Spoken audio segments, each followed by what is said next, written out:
Good afternoon, good morning, good evening, or whatever time it is that you're watching this. Yo, I am Raptor. Yo, Jelly Jam, Jacob Arnold, Egypticus, welcome. Dino of the Freak. Hi guys, welcome to today's stream. So we're continuing on. We're on to the next frame, and I'm thinking this will be like sort of maybe the last frame in this scene. So. Which is always very exciting.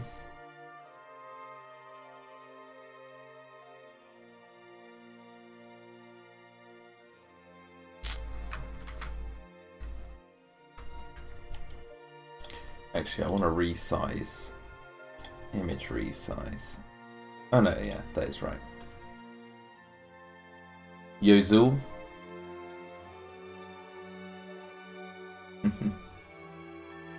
Glad to be here, says Dino the Freak. Will you post some of the episodes on YouTube?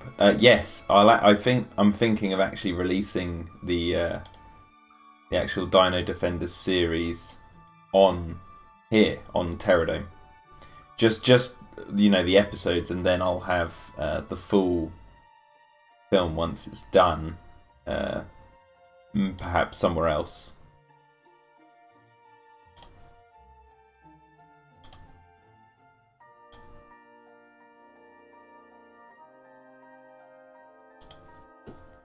So this frame is actually going to be one that zooms because they're walking. So this background is going to have to move.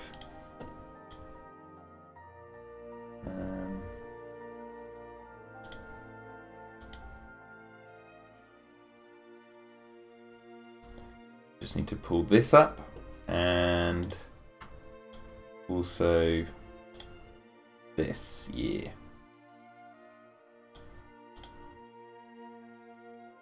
Okay, so first things first, let's get the colours down.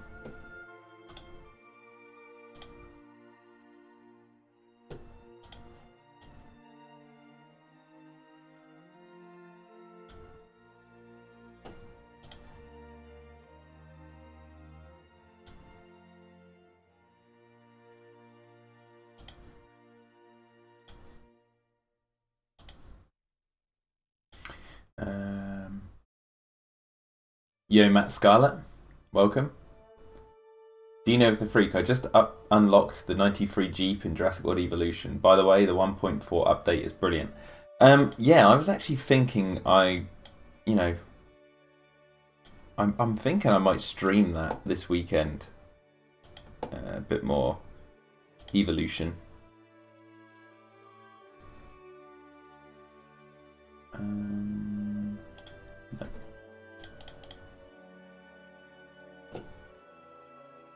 No, wait, what am I doing?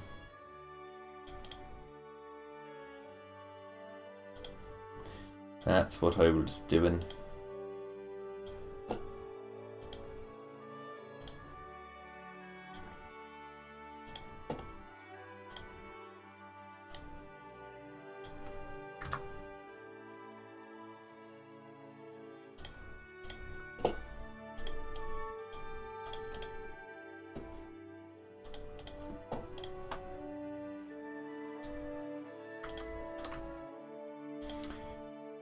Yo, British Tyrannosaur, welcome.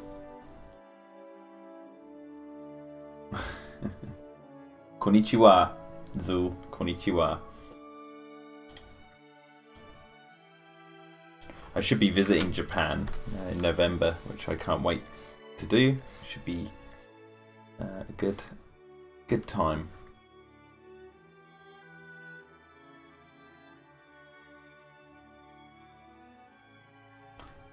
Jack, apologies, I just remembered I never responded to your message on Patreon. As I mentioned the other day, you are most welcome, says Matt. Thank you. I'm pretty sure Giga is now the largest theropod in the game. It was one of the smallest in the game. Oh, nice. British Tyrannosaur says, I watched Rogue today, seeing as you mention it a few times. Was pretty good. Yeah, Rogue's banging. Rogue is, in my opinion, the Jaws of the crocodile movies.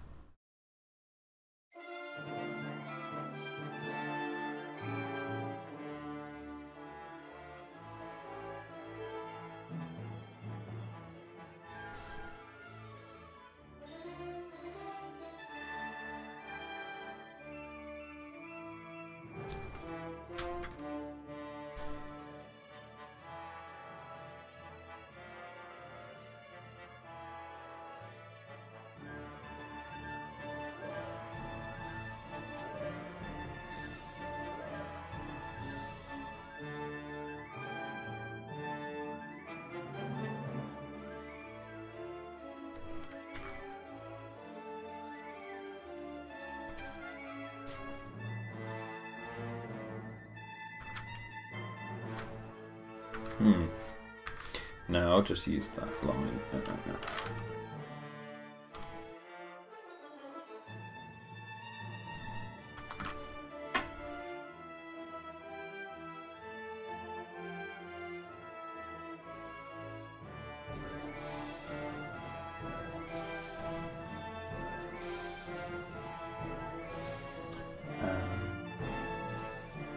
I'm gonna assume.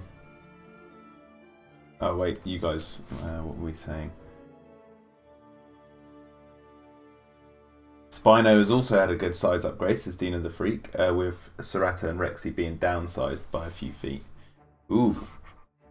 Yeah, I'll be interested to see these updates. I haven't played the game since they've released them. We'll have to check it out.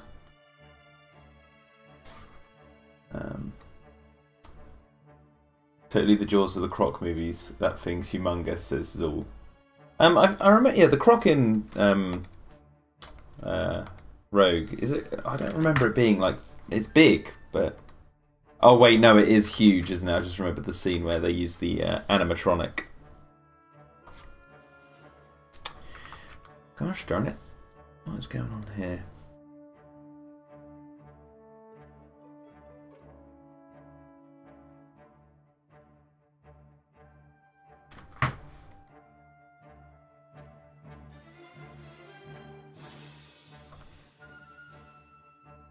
Grab that, yep.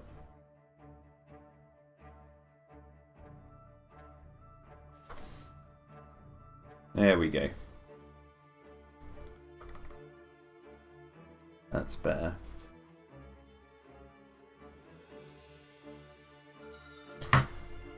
Am I wearing a slightly green t-shirt by any chance? No? Why? Why does it keep pixelating out?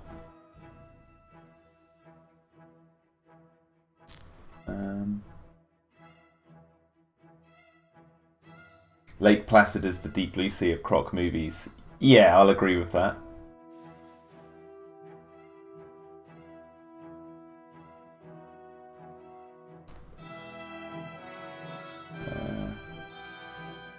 British Tyrannosaur, I have to say, it's probably the most realistic creature feature, though I obviously wouldn't know personally. Yeah, like Lake Placid is almost like a satire in a way. Rogue is like the serious one because they get all the like attributes of the croc correctly, and the croc that isn't a monster, it just acts like a normal crocodile.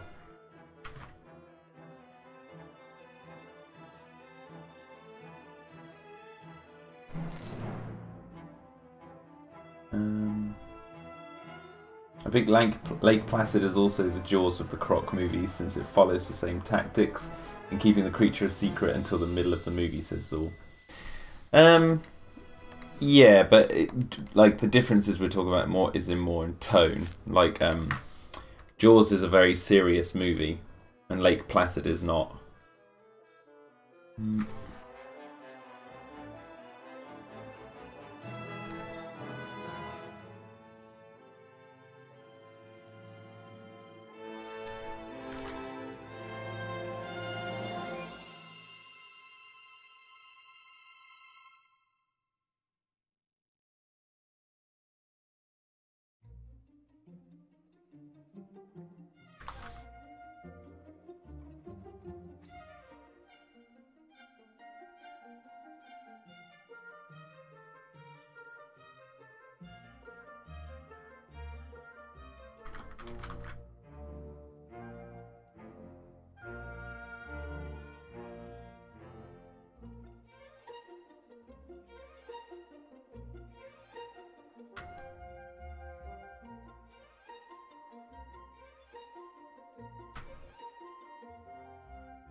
Egypticus, I haven't played Jurassic World Evolution for ages. Never got into the game, unfortunately. Thought it was a bit disappointing, says Egypticus Free. Matt Scarlett, Lake Placid is actually a really well-written comedy. Yeah, it is. It's really good.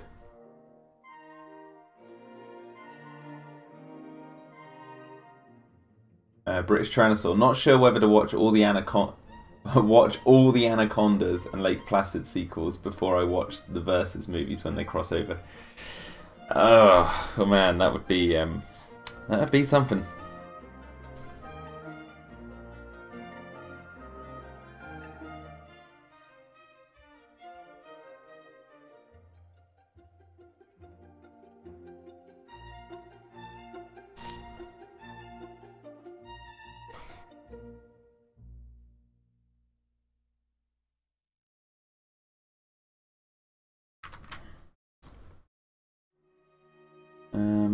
No, this is the... No. Okay, so what I've realised is that this is not the direction I want to take this. Trial and error, folks, trial and error. Right, let's do this again. Layer.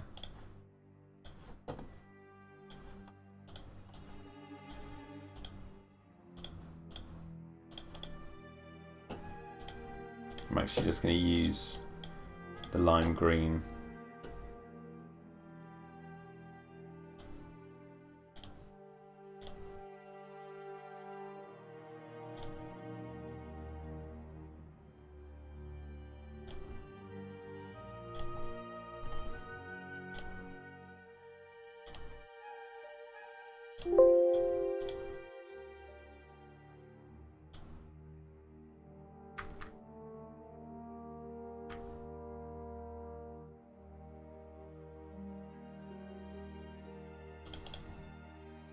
Whee, there we go.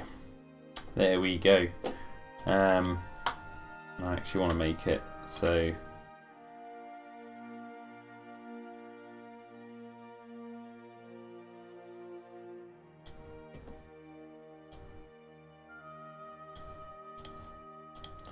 That's what I want.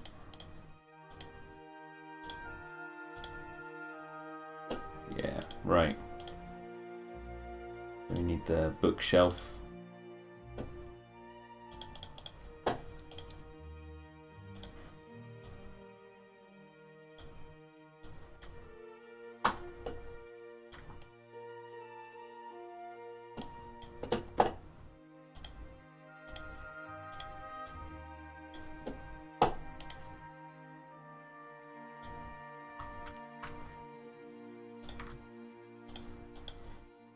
What else are you guys saying? Yo, I am Raptor. Hey Jack, what are your thoughts on the deleted Fallen Kingdom scene featuring the Endoraptor playing with a skull in its cage? Should it have been kept in the movie, even if it was a brief scene, says Dino the Freak. I remember seeing that early on in production and thinking it was really cool. I mean, I don't know... I don't think the movie's any worse for it not being in there, but obviously it would be cool to have seen something like that.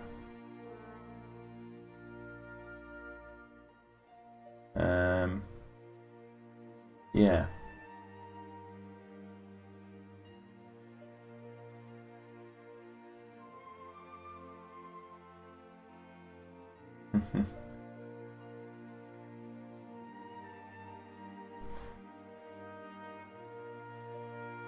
British Tyrannosaur, I have to pay attention to the deep lore of both the franchises of Anaconda and Lake Placid.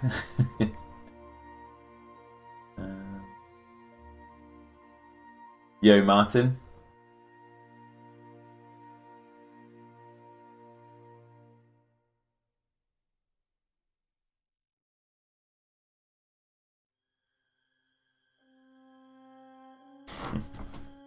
Right, where were we?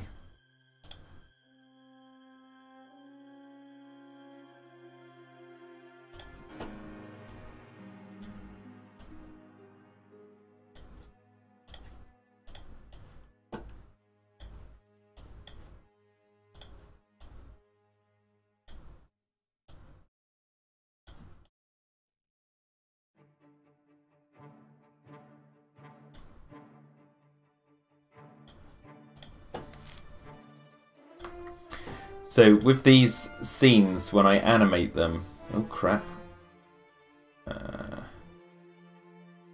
Actually, that doesn't look... Hey, that's not too bad.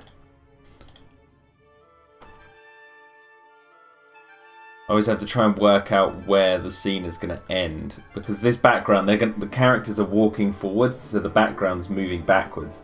So I basically have to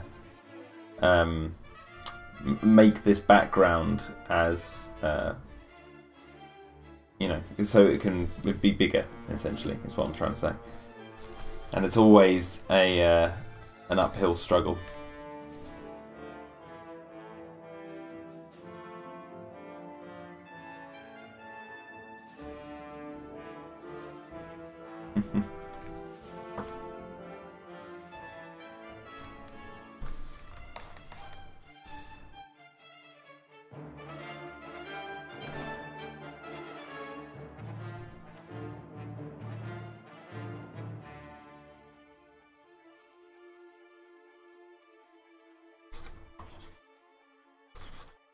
I don't know if you guys saw the new Pterodome video I uploaded yesterday.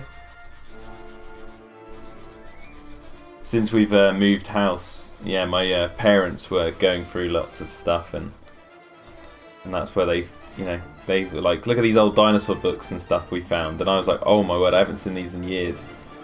So I figured it'd be kind of cool to, you know, show a video. Or make a video about that stuff. You saw it, Martin? Nice. Oh, you owned the book, Dino the Freak. Nice. Which one? What, the dinosaurs one? The ladybird one, sorry. Obviously the dinosaur one.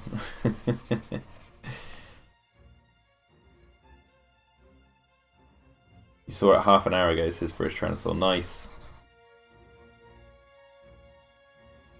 Do you have access to Claire Deering's Twitter account, says I Am Raptor? No, the Claire Deering Twitter account and all the character accounts, none of those are official. They're all fan-made. They weren't officially endorsed by Universal. But I do, you know, I have access to the other accounts, but we're not posting anything.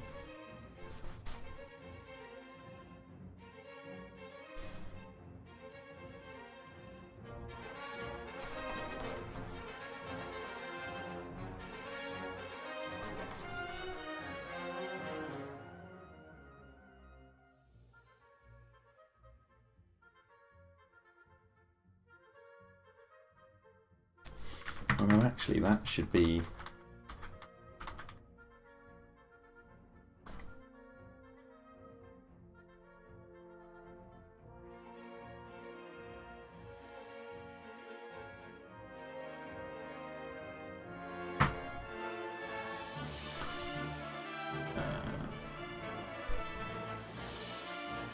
You can tell when they had to roleplay, but they didn't have access to the lore at the time. Yeah. Yeah, I know who runs those accounts. They're great accounts, don't get me wrong. They're good fun. But yeah, they're not official. We did toy with the idea of actually having the characters have their own Twitter accounts, but then we were like, actually that'd just be too much to handle, and like information that you want to get out there would be spread across so many different Twitter accounts that no one would know which one to follow for the right information. It'd just be like too spread out. Wolf Gaming and Vlog says, love your channel. Thank you very much, man. Or lady. I don't know. Zul, I just noticed you did a Carnosaur review on your old channel. That movie scared the shit out of me when I was a kid, and by the way, I mean, I was 4 at the time. Yeah, I was not introduced to the Carnosaur movies until later in life.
I'm just toying with the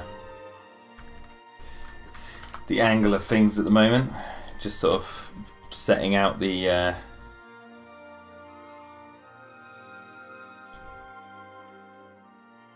you know, how this is all going to look.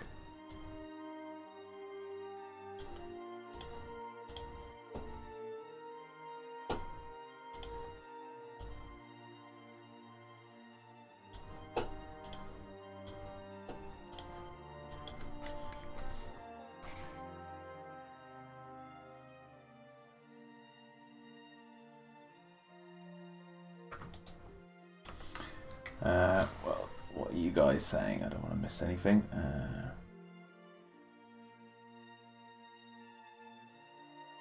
I don't want to annoy you, says I Am Raptor, but which accounts do you have access to?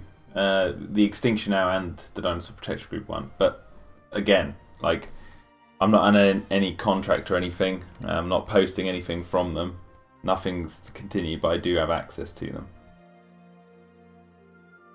The security purposes as well.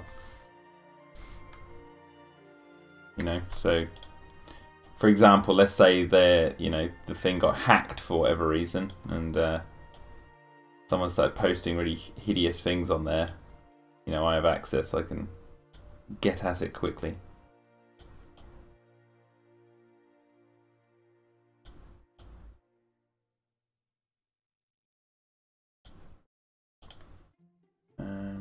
I saw that video was recently released. That was about a 40-minute compilation of Fallen Kingdom behind the scenes. Wheatley's death was very well choreographed, says Dino the Freak.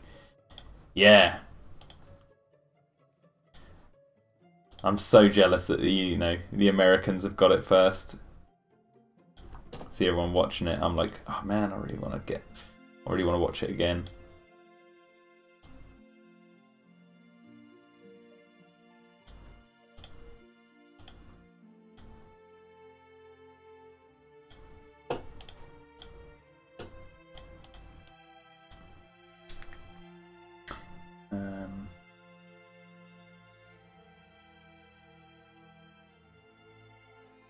Zool says, I also believe you made a couple of time-lapse videos of you making dinosaur arts. Were those on your old channel or on this one? I think there's some on my old channel, but there's more on this channel.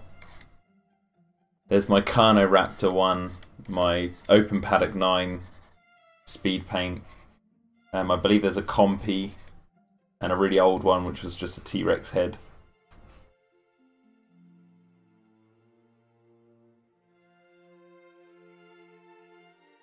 And here you get to watch the very slow time-lapse video of me painting.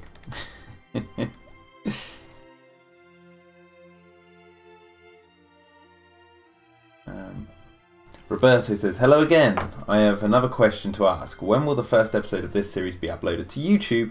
Plus, could you consider adding the Carcharodontosaurus to your series? Carcharodontosaurus won't be in it, I'm afraid. Sorry, man.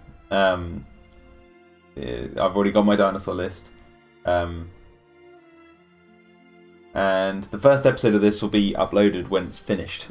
Which sounds like a really stupid answer to hear. But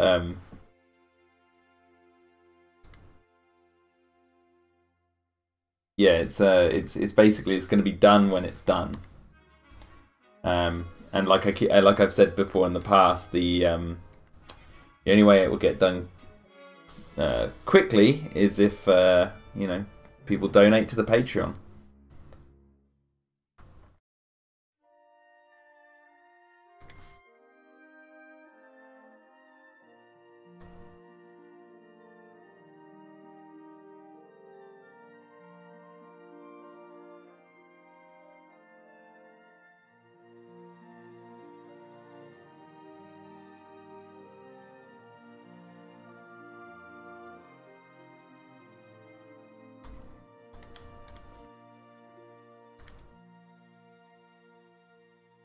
Thanks for the shout out, says Wolf Gaming. Yeah, no worries, man.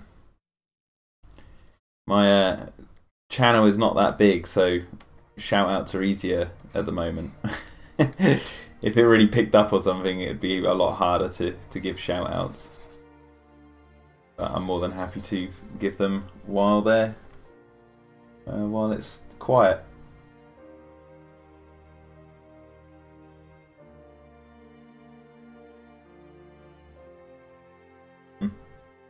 What is your old channel called, says I Am Raptor? It's just my name, just Jack Anthony Ewens.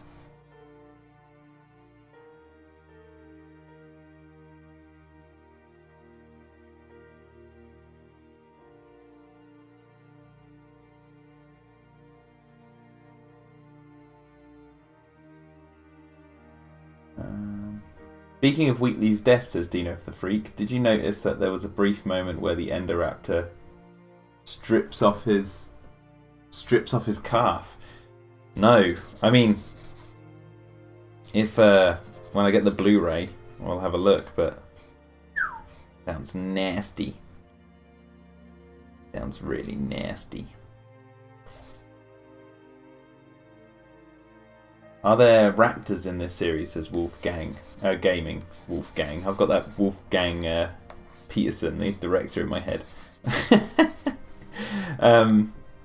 There's a Megaraptor. A Megaraptor will be in the series.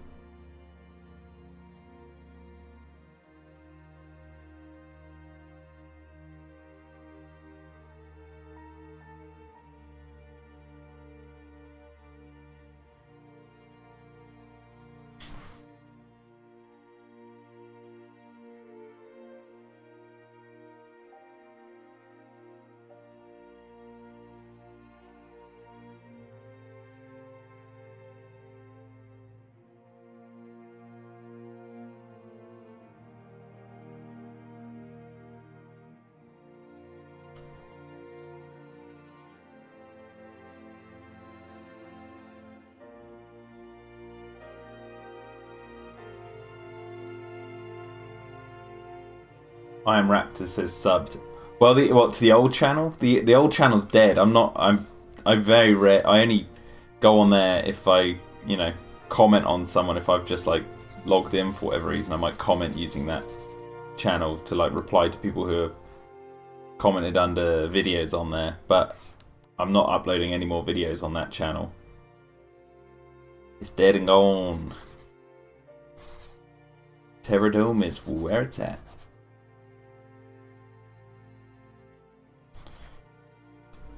Egypticus, you can see the Endoraptor eating Wheatley's torso in the background as Eversol is trying to escape in the elevator. Yeah, I remember seeing that. I didn't realise it had tore his calf or whatever. Whatever was said a minute ago.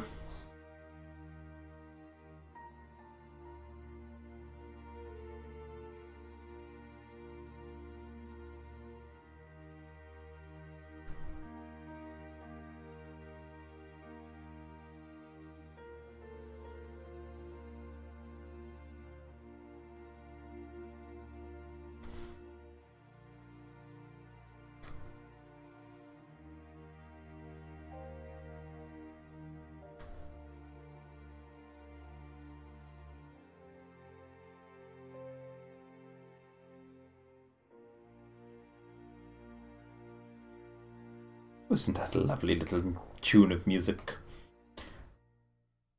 Do you play Ark, says Wolf Gaming. I have Ark. I've played it with Clayton Fioriti over on his channel.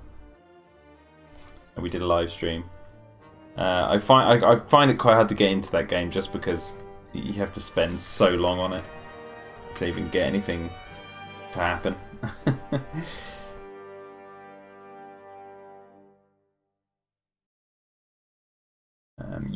Clayton, welcome.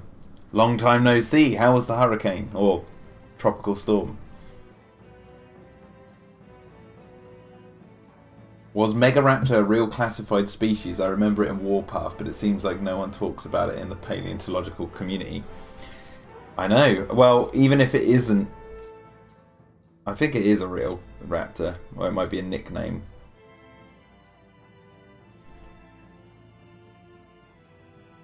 Michael Pearce says, nice books, you should draw in your book as an Easter egg. No, no. I'm not being that egotistical.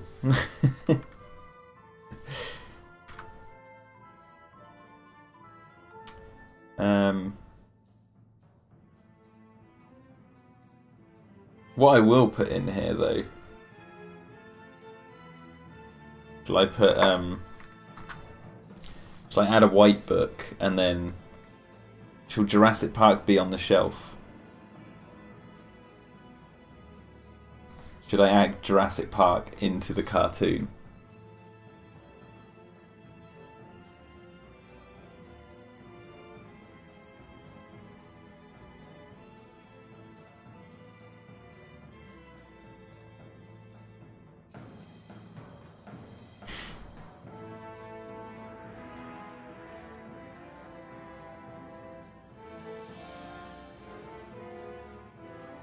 Let's see.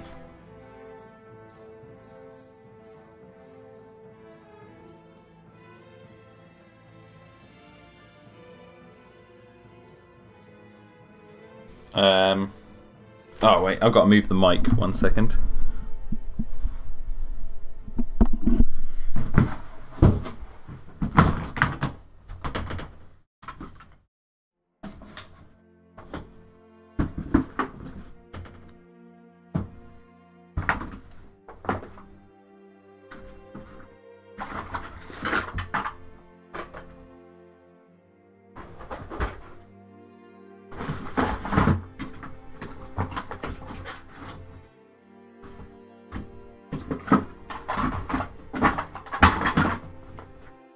There we go. Right, so this.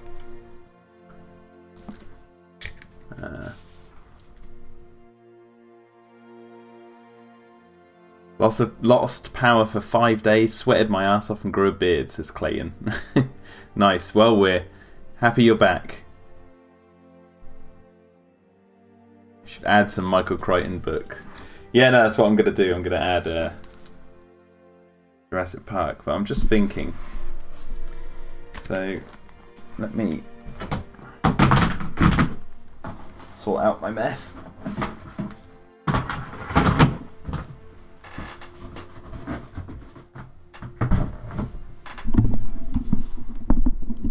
Alright, so what I'm going to do is basically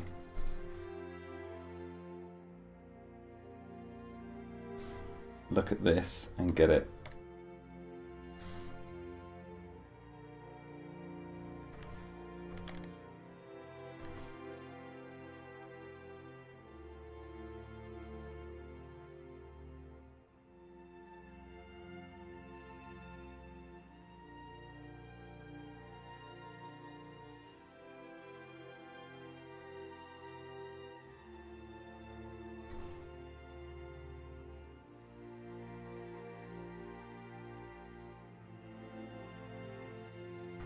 Okay, so then it says, oh.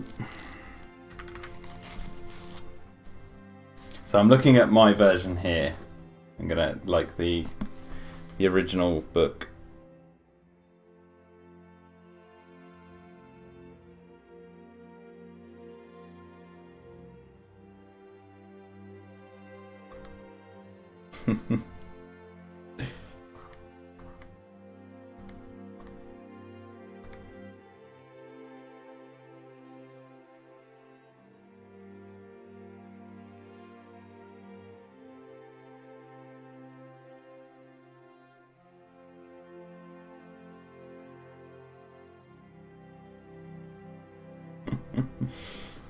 Right, and then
I'll look at the chat in a second, sorry guys.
There you go.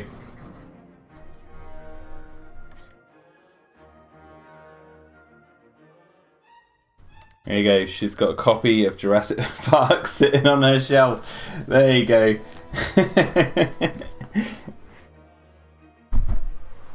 There you go. Just tucked away neatly in the back there. Yo, Toast King.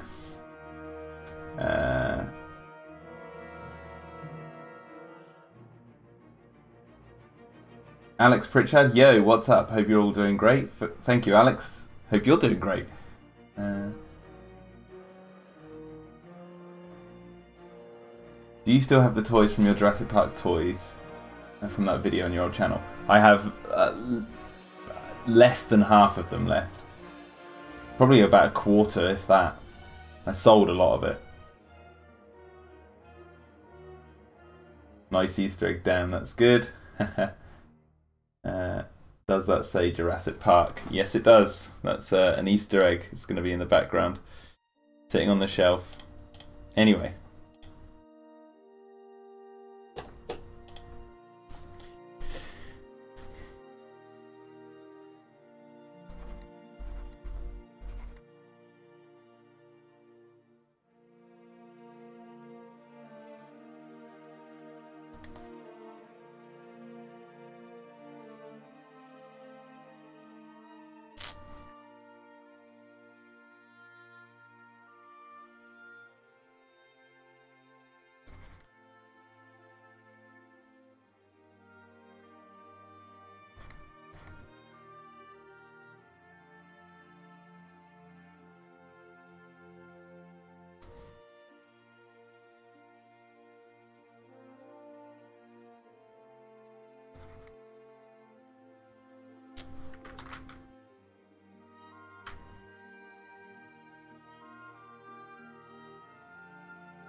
There you go.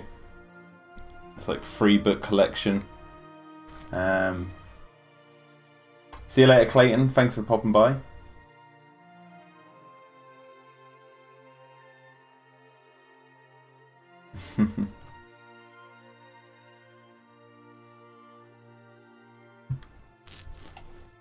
Trying to remember what I did for the bookshelf here. I think this is the only time you've seen it so far. There's a couple of books down the bottom. I want to add like a skull. Every bookshelf needs a good skull, so let's do that.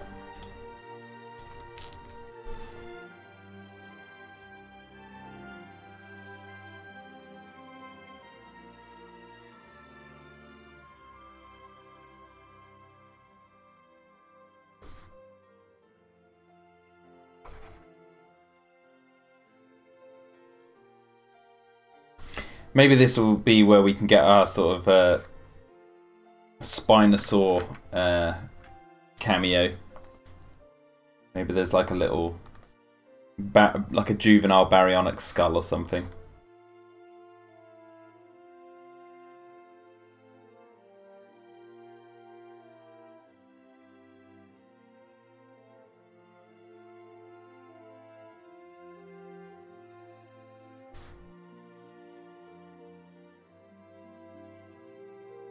What are you guys thinking?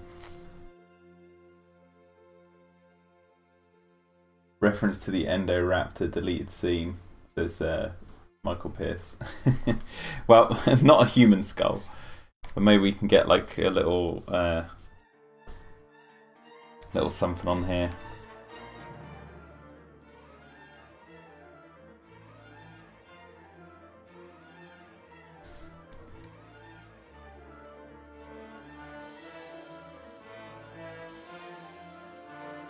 Just gonna look up a. I mean, how small is this? Yeah, so it'd be about, you know, this big in real life. So yeah, like a juvenile baryonyx or something. A Herrerasaurus skull. Okay, yeah, you sold me. You've sold me. Big Shark, you've done it.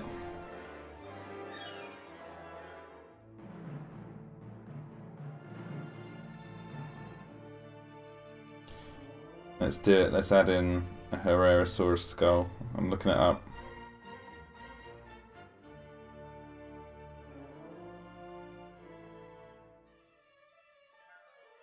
Ooh, nice, yeah.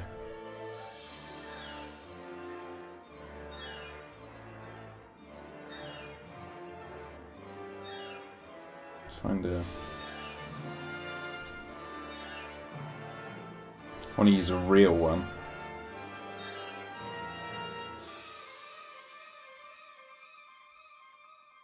Okay, so I'm using this. I don't know if you're going to be able to see it on here, but using this as a reference. This is like a picture of a real Herrerasaurus skull.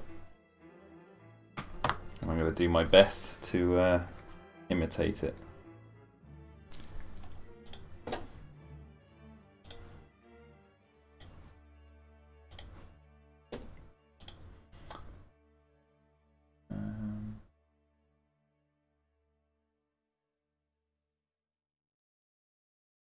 A Troodon skull.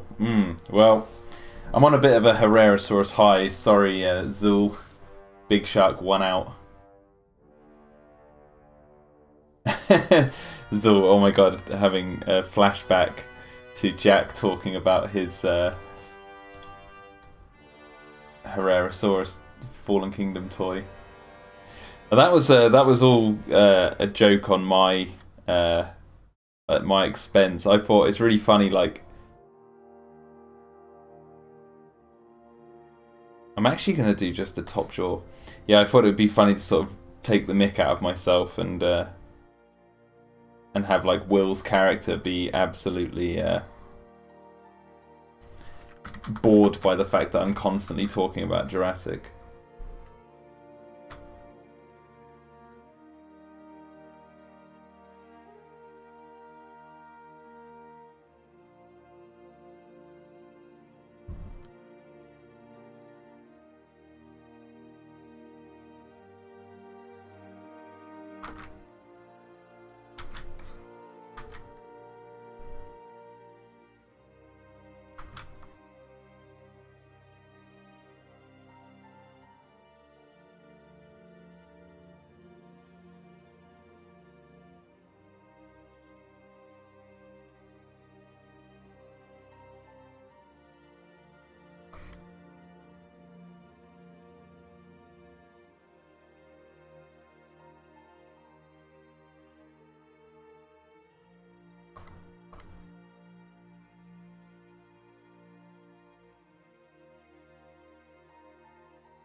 The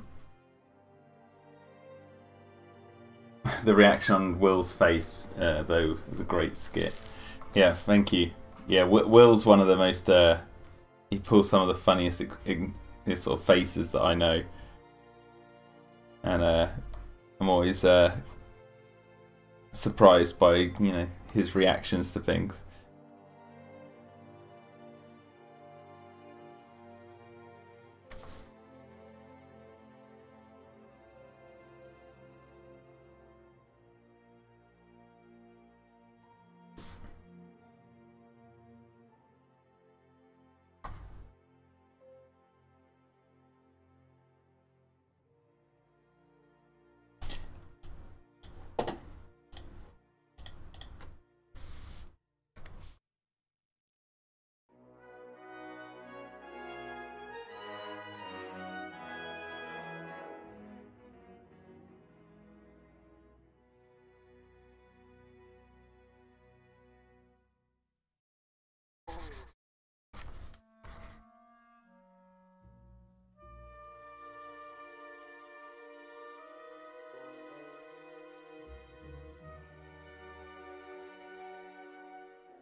Okay, getting the shape of it.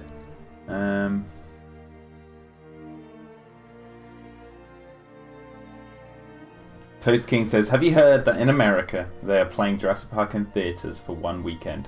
I have. I don't think it's... I don't know if they're doing it in the UK.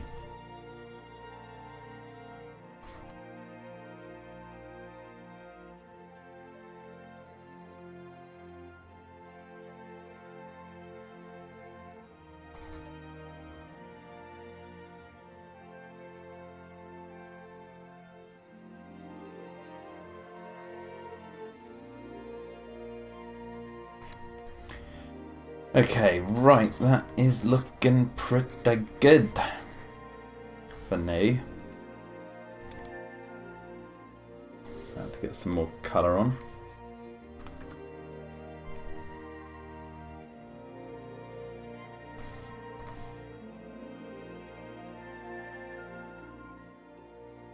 Did you meet James at the Prince Charles premiere, right? Says Zul. I didn't go to the Prince Charles premiere. Do you mean the double feature for Jurassic Park and The Lost World? The only thing I can think of. And which James? I know many Jameses in life.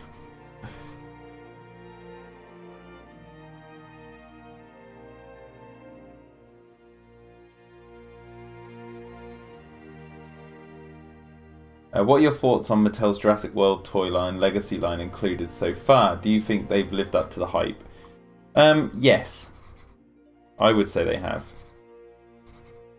I mean, as a kid, I would have died for some of the stuff that they've brought out. I've said this before in past live streams, like, I've only experienced the Mattel toy line, aside from the Herrerasaurus, through my... little nephew, because I bought him some of the figures. I don't own any of them aside from the Herrerasaurus, which I bought to make a video with and also just to have as a memento. But I'll probably more than likely give my little nephew the Herrerasaurus action figure.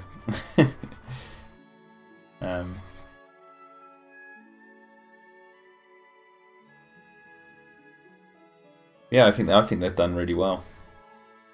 And when that Brachiosaurus comes out, that's the ticket. James Beaver. Oh yeah, the gaming beaver. No, I've never met him.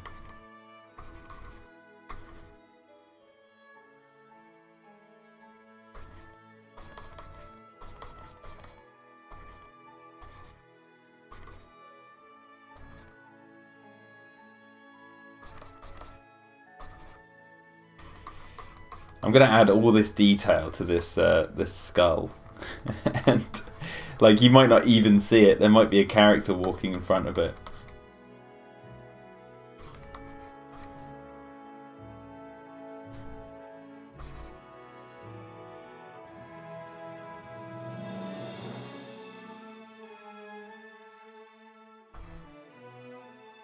I'd love to start collecting the Jurassic World toy line, but the problem is the price for each of the damn things, says Zool. They're more expensive in the UK than they are in America. When I was stateside, I bought my nephew the Claire and the Gyrosphere, the Stegosaurus, and Owen and no. Owen and Claire as well. Claire with the Gyrosphere, Owen with Baby Blue, that was it, and the Stegosaurus. And those were relatively cheap in America. I bought them over there because I knew it would be cheaper.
Actually, that's... yeah. Try and buy them with Malaysian dollars, says Zul. Yeah. I can imagine. Dino of the Freak. I own the superposable Indoraptor and I absolutely love it, although I am probably not going to collect a lot as I'm kind of giving up on Jurassic Park collecting.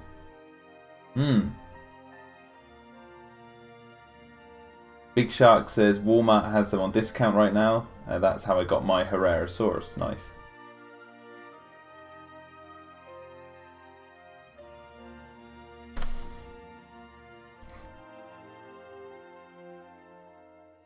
Yeah, I think the toys are best. My personal opinion on things is the toys are best experienced through kids. Like if you see kids play with these things, you know that they're making memories like the ones we had when we were kids. And it doesn't really compare. Because, like, and by comparison I mean it doesn't compare to just, like, for me, if I was to just buy loads of the Mattel action figures, they'd just sit there and do nothing. Aside from maybe every now and then I would, you know, look at one for reference for a picture that I'm painting.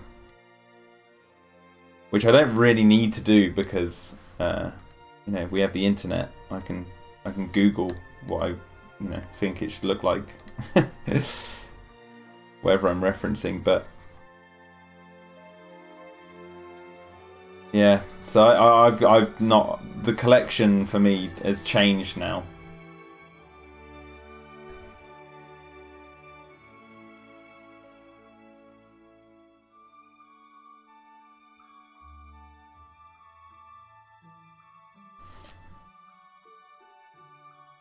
They're 3 times the price in Malaysia.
There we go, we've got some teeth on this.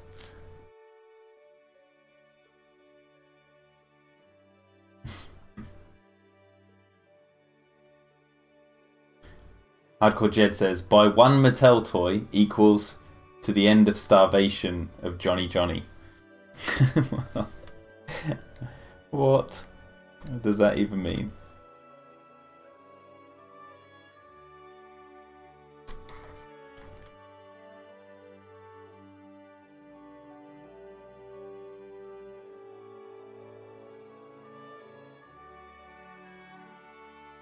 Thinking it needs to be more darker.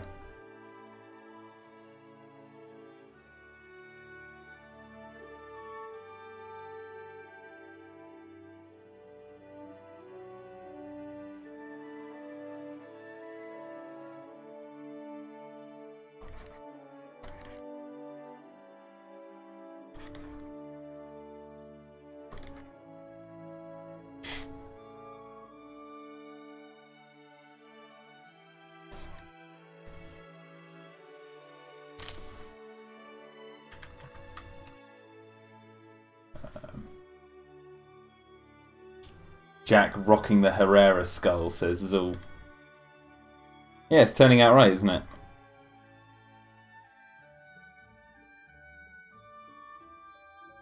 It's because it was meant to be.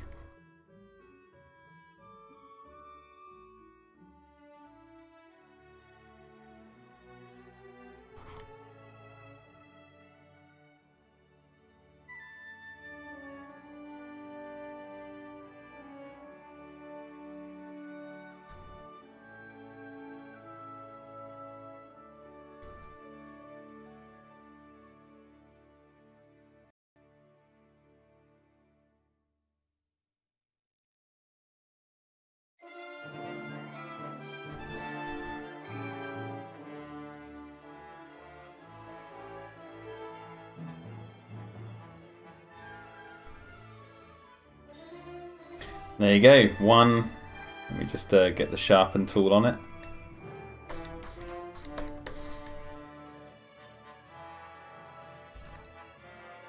Yeah! Right now, let me just...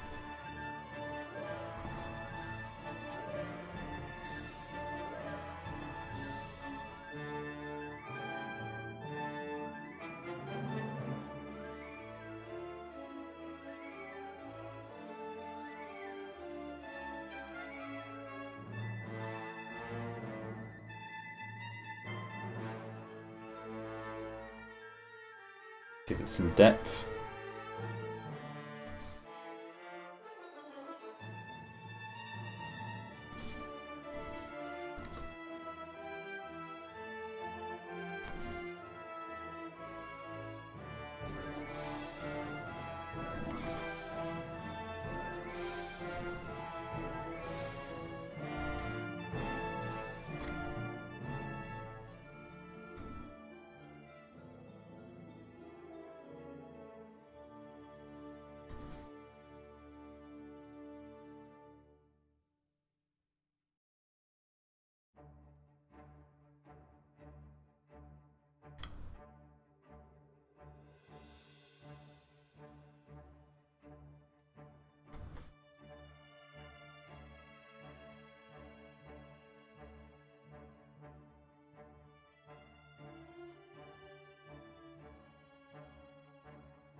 There you go.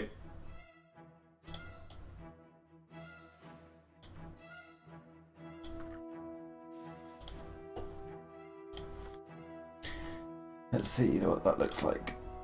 Yeah. There you go. So it's got a name. Yo Ian.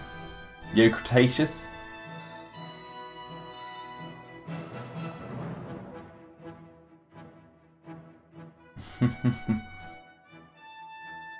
Toast King says, yesterday I came across the channel Emma Ewins and I thought of your old channel Jack Anthony Ewins. Well, that's funny because Emma Ewins is my wife.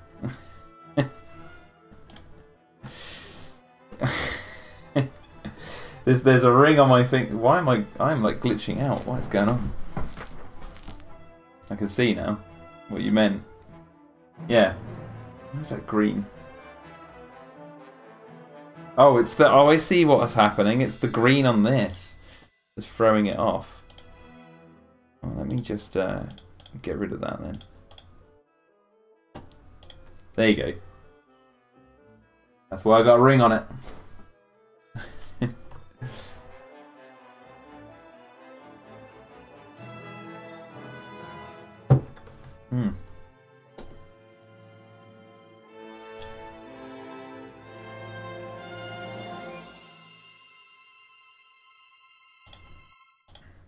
Right, now I'm gonna finish sort of the room.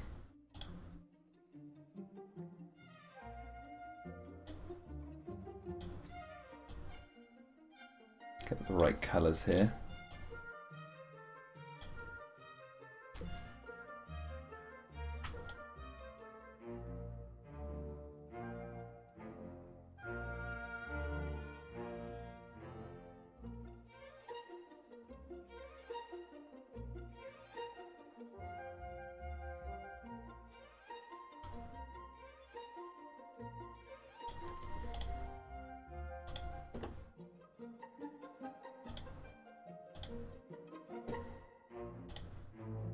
Toast King, what is the worst dinosaur movie? There you go. There's a question. Oh man. Okay, so there are a lot of bad dinosaur films out there. Oh, what's that one? There's the ones that are like bad but good because they're bad. And then there's the ones that are just miserable. I'd say probably Raptor, which is the fourth Carnosaur movie, would be up there for me. But then there's one called oh my god, I'm gonna have to look it up. The Jurassic games.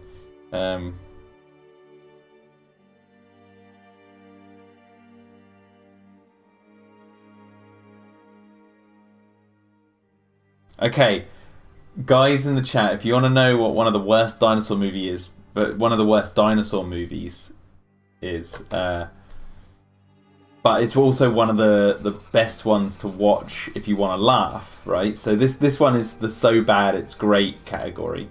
Look up the trailer on YouTube, Tammy and the T-Rex.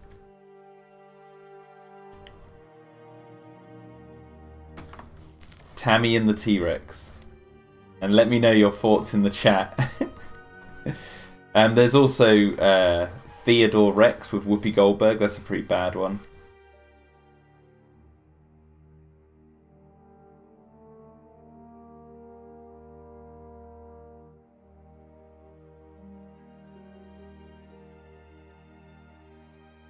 Tammy and the T-Rex is legendary. Yeah, exactly. It is legendary, but for all of the wrong reasons.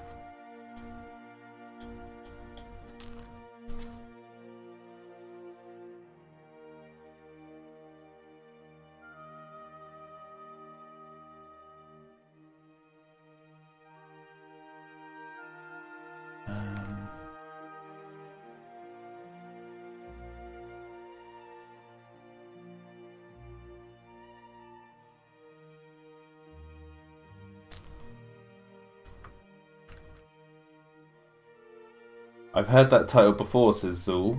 Saw it on one of my old magazines when I was a kid. Is it better than Jurassic Park, says Toast King. Tammy and the T-Rex knocks Jurassic Park completely out of the water. Like, Jurassic Park has no... There's no competition between Tammy and the T-Rex and Jurassic Park. Like, none. Go home, Crichton, you're finished. Because Tammy and the T-Rex is here.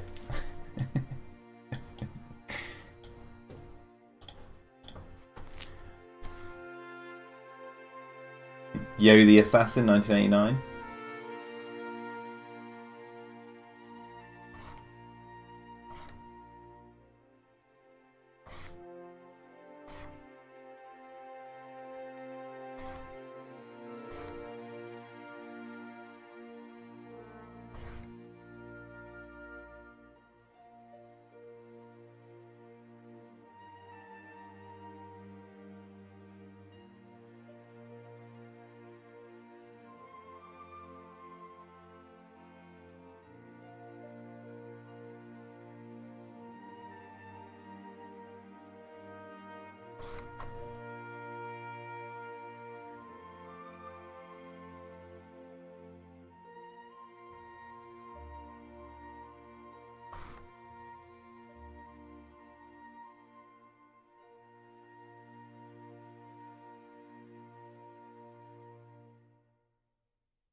Okay.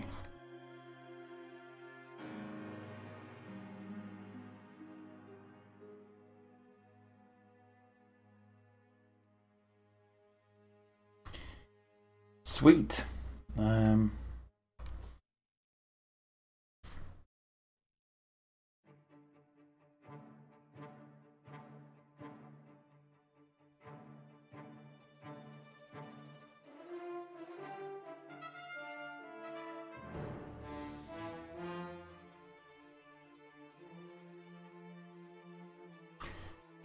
The assassin says,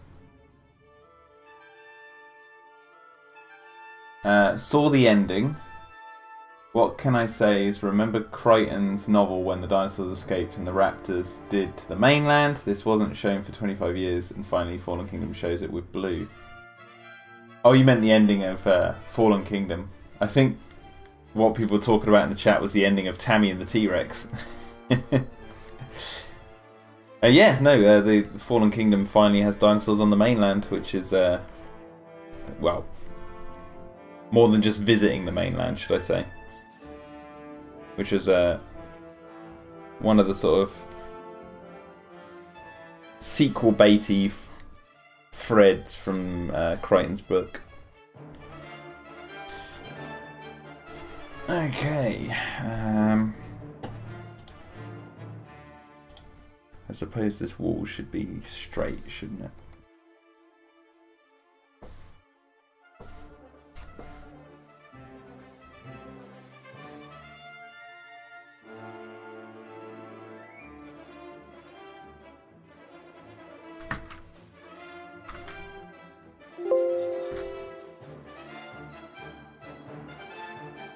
A slightly warped angle.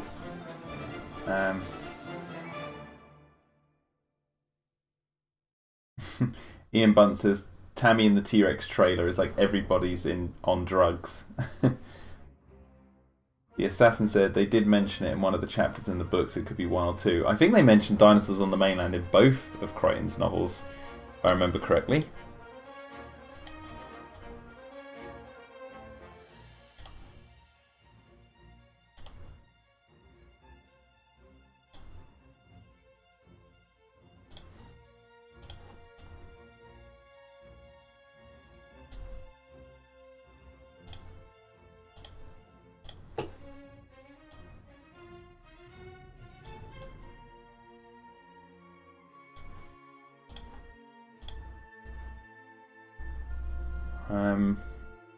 Okay, I need to take a picture of something and email myself a picture of this T-Rex. So what I'm going to do is because this is playing the part of the Marble Rex, and if on the live stream, it's basically going to be like facing that way, but blown up when you look at the screen.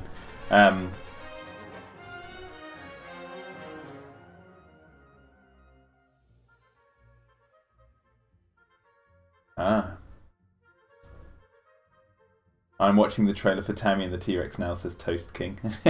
Well, what I'm going to do is I'm just going to take a break, make a new cup of tea because this is empty, and then I'll come back and we'll be editing the Marble T-Rex. So give me 2 seconds, guys.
Okay, I'm back.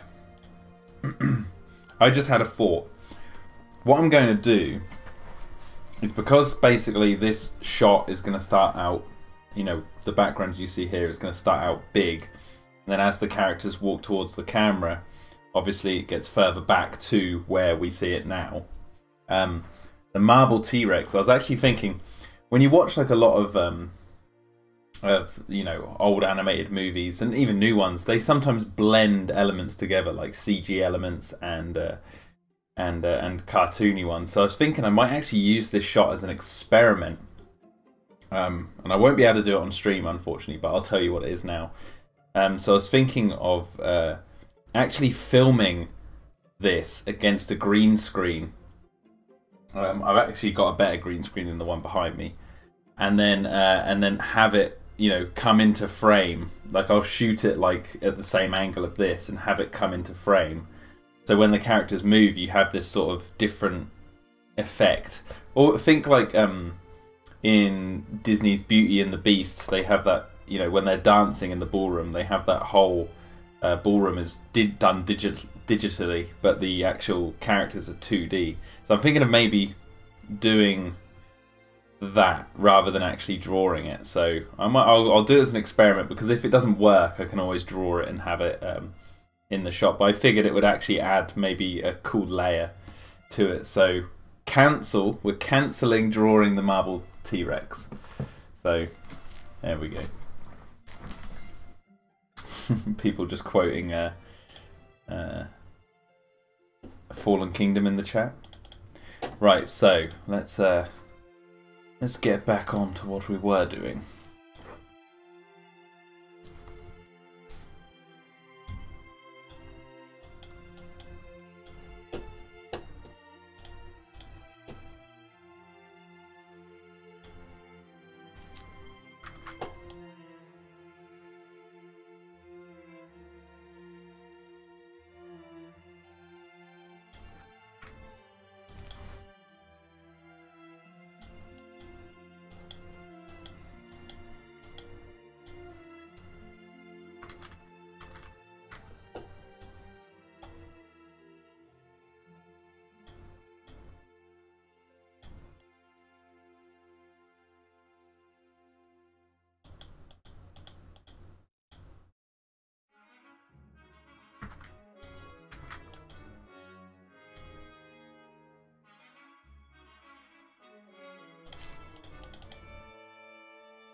Will the marble T-Rex make noise? No, Big Shark. It's a marble T-Rex. Or what in subtitles? Yeah. Help me. I've been turned to stone.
Okay, so hopefully I've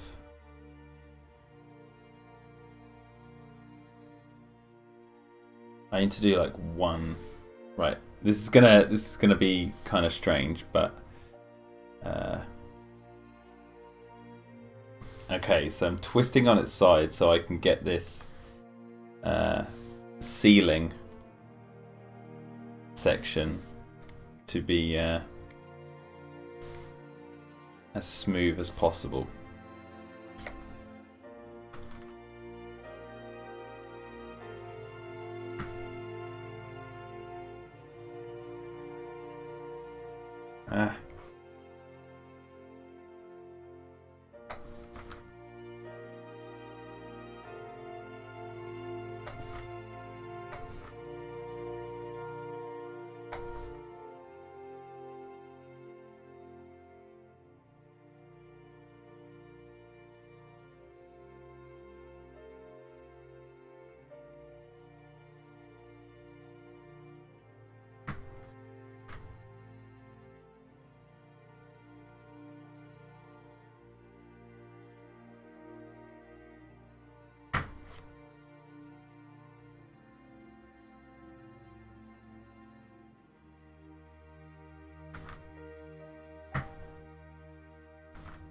Come on.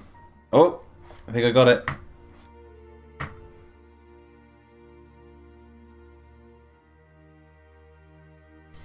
Right, layer, flip it back. Yeah, look at that. Right, file, save. Oh. That's one way of doing it.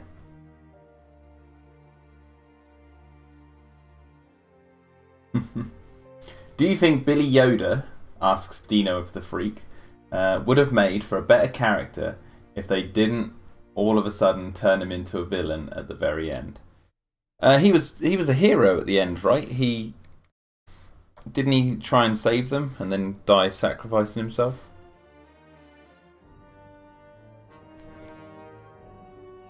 I think they did quite well in making him a sort of Roland Tembo-esque character.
This little like power unit box on the floor, I don't even think you're going to see it.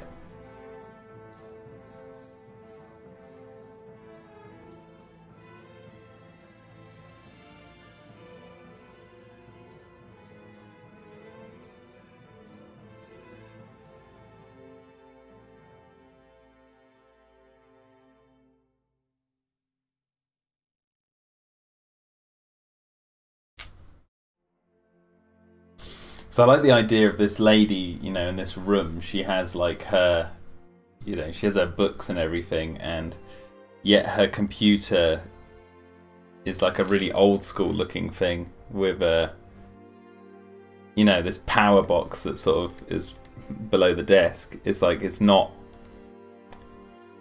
it looks too old to be in this room, is what I'm saying, essentially.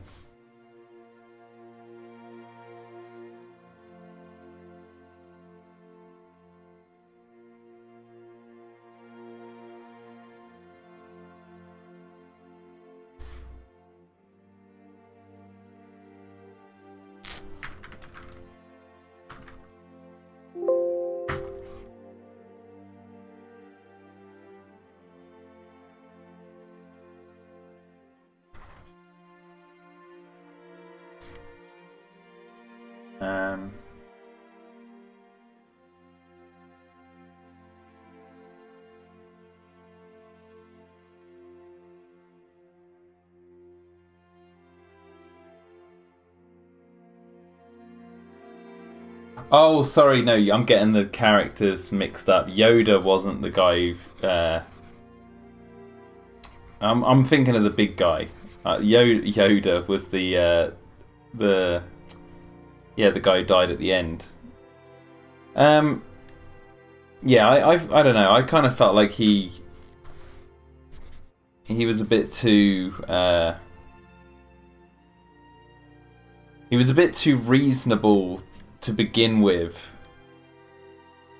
to make me think that he would actually turn on them. And he seemed to be quite a decent, like he was a joker, but he didn't seem to be immoral at the beginning.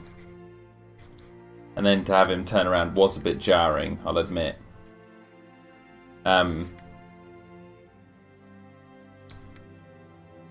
Like, had he been like an actual dick throughout the entire thing, then I would have been on board with it a little bit more, because I'd have been like, okay.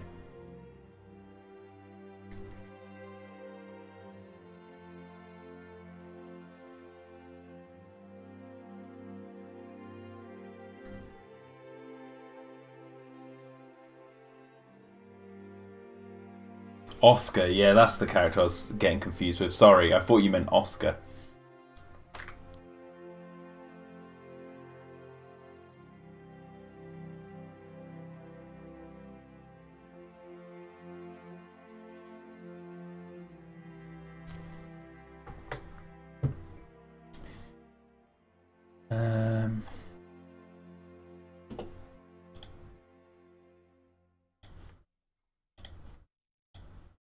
The color of the floor, right?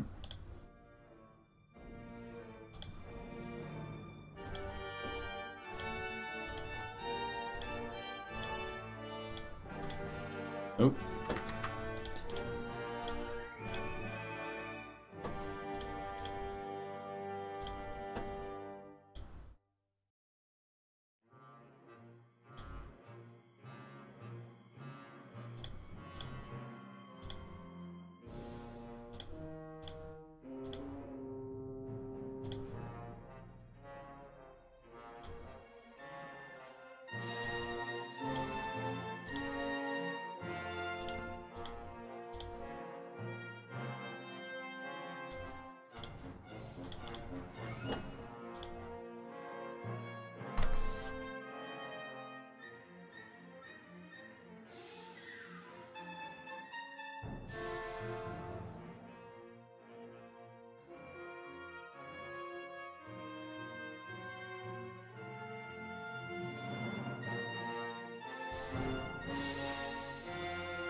He was just traumatized by his friends being brutally killed.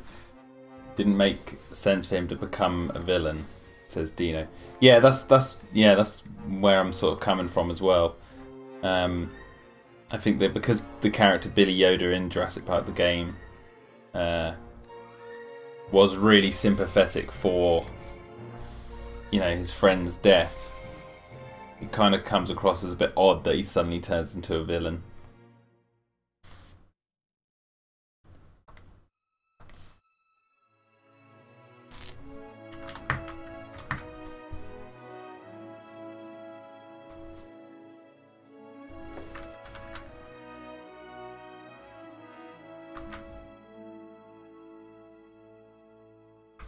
Okay.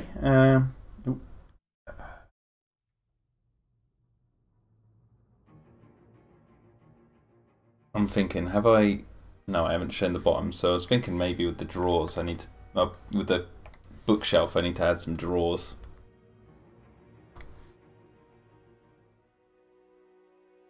Maybe this is like where she keeps all her... you know, files.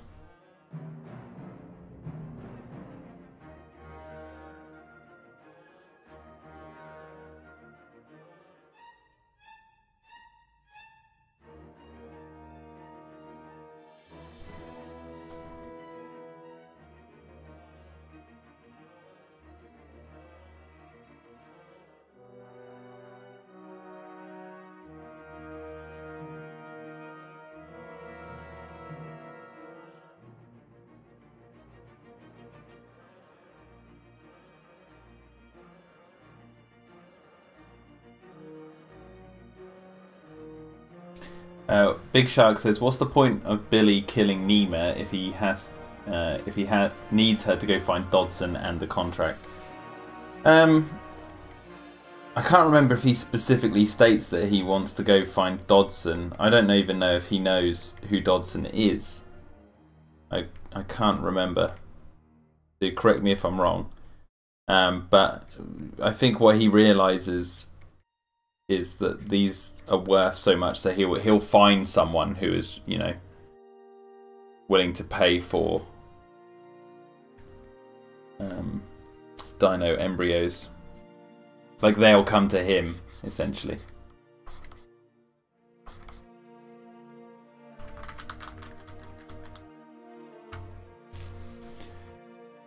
Oh, give me 2 seconds, guys.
Okay, sorry about that, folks.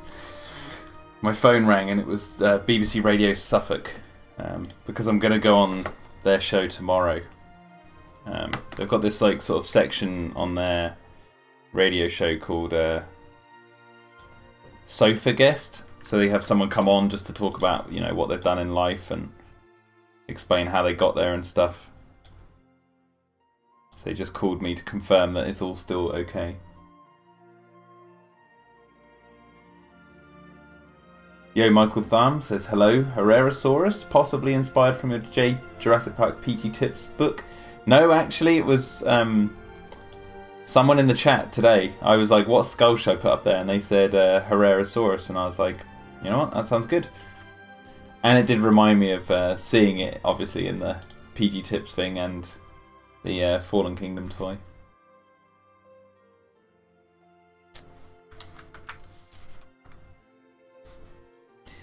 Yeah, I'll be posting about the BBC interview on my YouTube channel, on my Twitter. Sorry, I'm all flustered.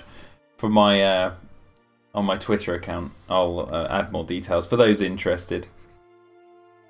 I think it's less Jurassic orientated and more just like what I've done in life.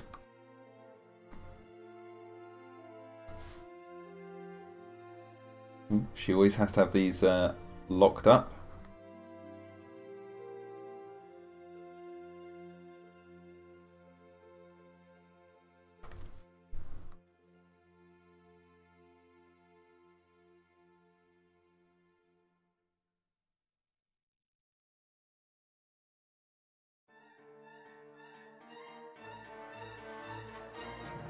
Oh, thank you. Well, I'll see if I can get it archived on this YouTube channel if you do miss the interview.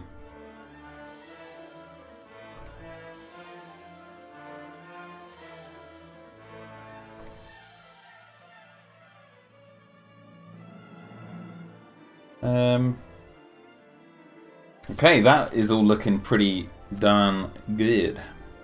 So what I'm going to do is merge these layers now.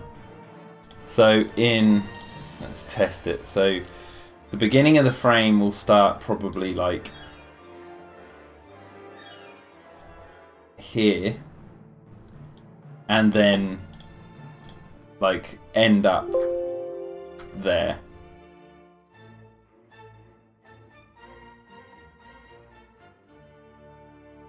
So there you go. So that's the idea.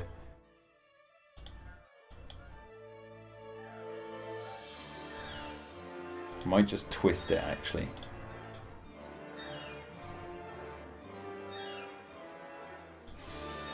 Yeah, like that. That's perfect. Perfectamundo.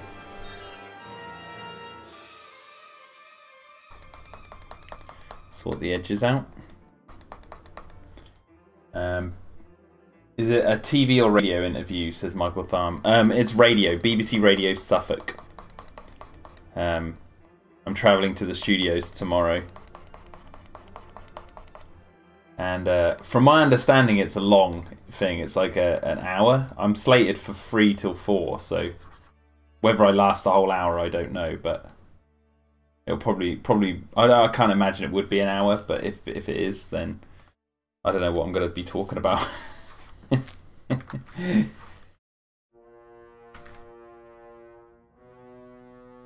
But we'll see.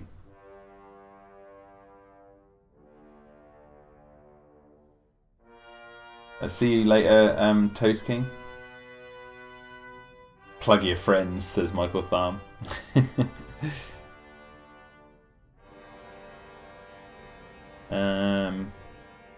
Okay, so the Marble Rex is going to be put in afterwards. And by the way, Michael, if you're watching, have you noticed the little Easter egg on the shelf? Which is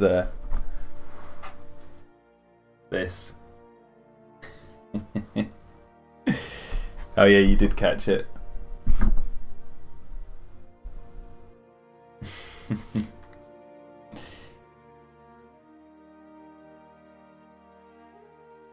Big Shark says, Herrerasaurus skull was my idea. I couldn't see juvenile baryonyx skull being put in there.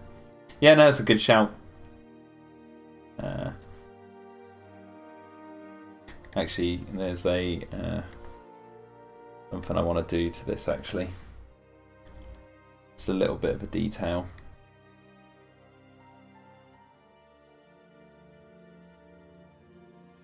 Little bit of detail. I want to darken that. And then put... Oh, the book just fell.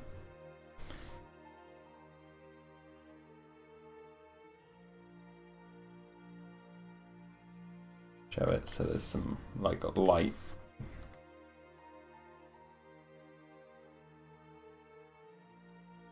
Okay, right, now let's add the characters.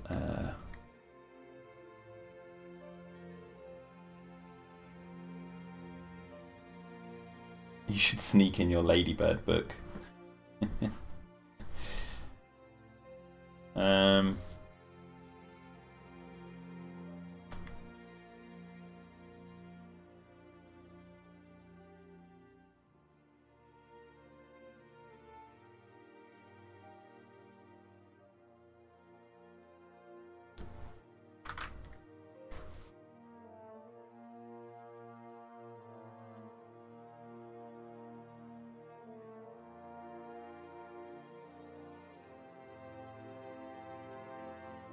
So what I really want to do actually is start a new layer and then fill it with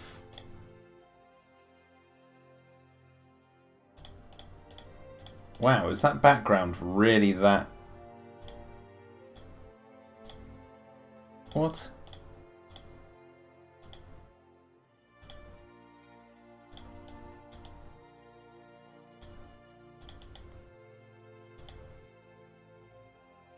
I'm confused. So the layer is really that thin. Let me duplicate the layer then. Duplicate it again.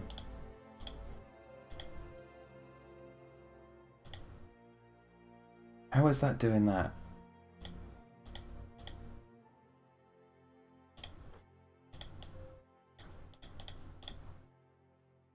Really?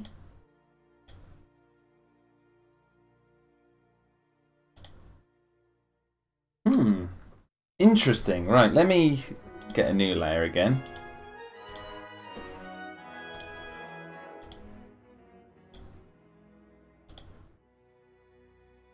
It doesn't look that transparent to me, but apparently this layer is. Let's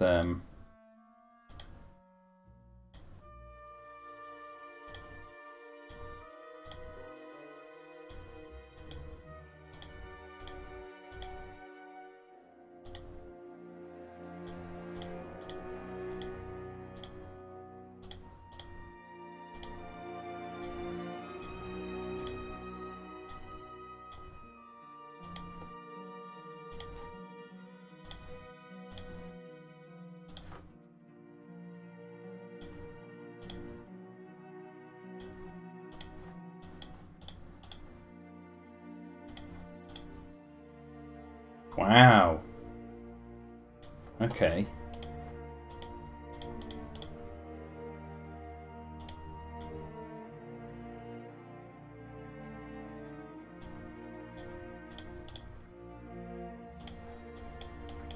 I need it to be black.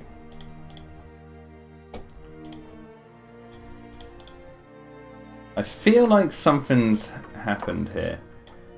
What?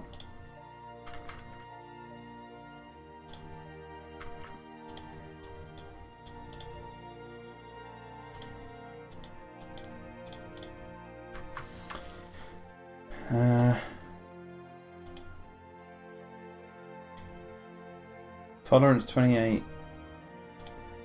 Foreground, normal.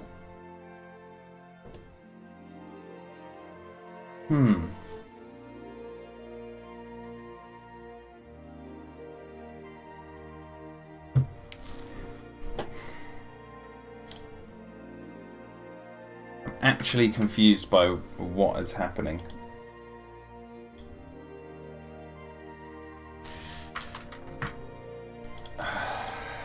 Why is this? Maybe I need to convert it to a smart object?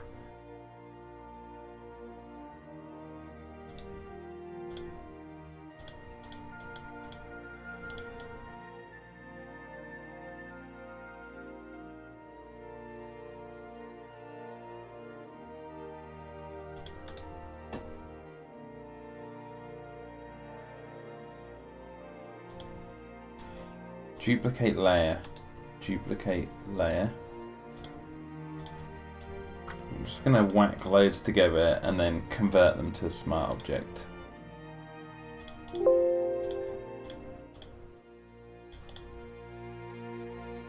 Aha! I've worked it out. I had to convert it to a smart object for some reason.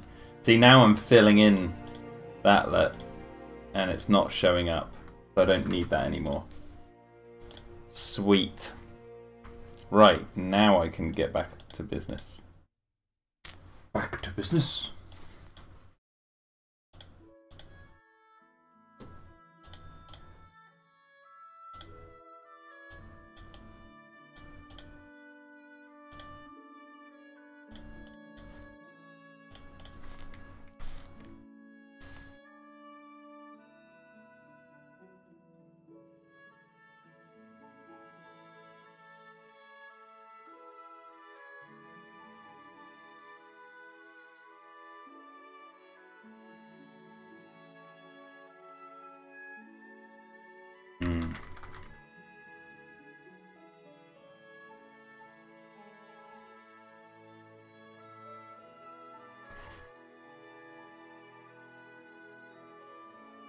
What I need to do actually is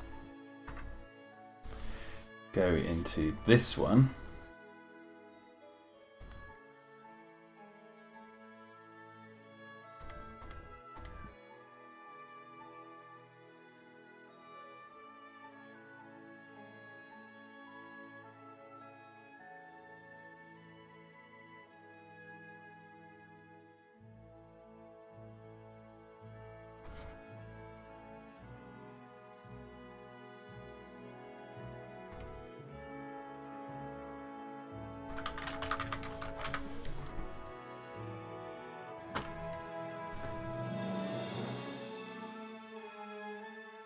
If Book John Hammond was here now, he would be saying it's not a problem and blame Nedry anyway, says Michael Tharm. What if he was seeing Photoshop mess up like that?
Ooh, change the music, because Jurassic Park Operation Genesis is done. And now we go back to this.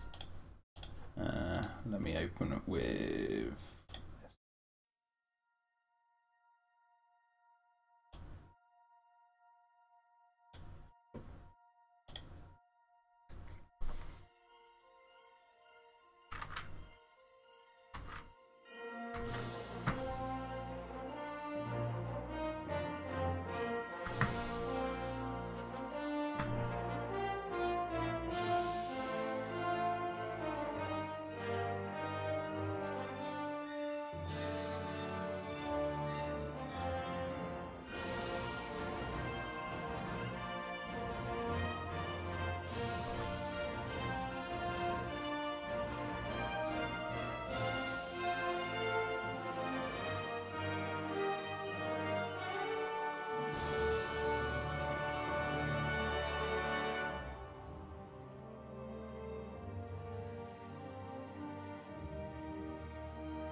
Okay, so there we've got like a rough outline of her character.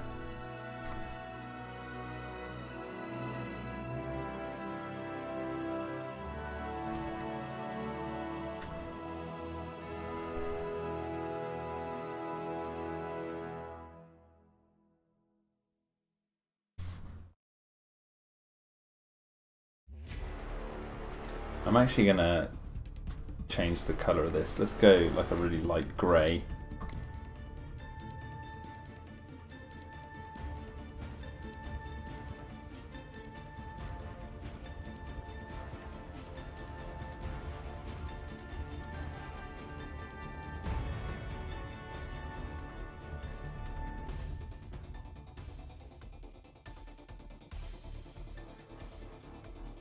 I'll just use this one.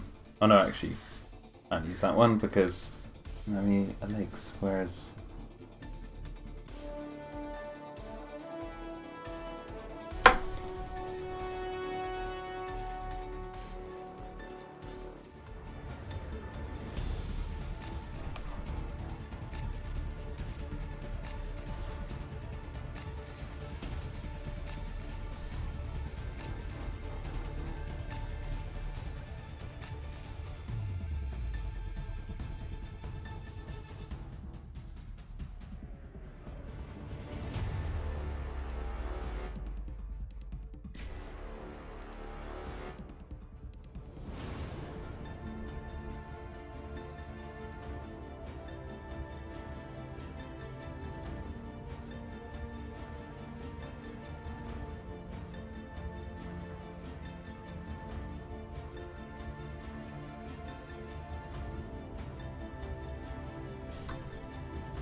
sorry, I just got lost then. Was Clayton in the chat, says Big Shark? Yes. Yes, he was. Michael Tharm says, actually listening to the audiobook of Jurassic Park between your live shows and up to the part where I'm up to the part where Lex is feeding the baby trike. Interesting characters between the movie and book form. Yeah.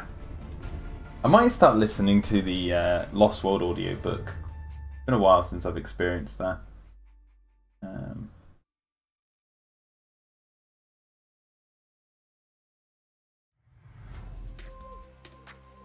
Michael Tharm also says, so the rule of thumb seems to be on scores, if it's from an online game or an old game, the score isn't copyrighted. Well, I think it is. I think they obviously have copyright, but since the, from my understanding, which I hope is all right, but games, music for games now are designed for, you know, being able to be live streamed without, you know, flagging copyright. And so I figured that because I do live stream playing Overwatch and Jurassic Park Operation Genesis, so their music is already on my channel, that these two albums would be okay to stream paint, well, use as background for stream painting, because hey, it's already on my channel, so I'm not like making it worse. Plus I'm going to be talking over it anyway. There's not going to be like a recording that people will want to rip. Do you know what I mean? Like who would want to copy this and listen to me rattle on?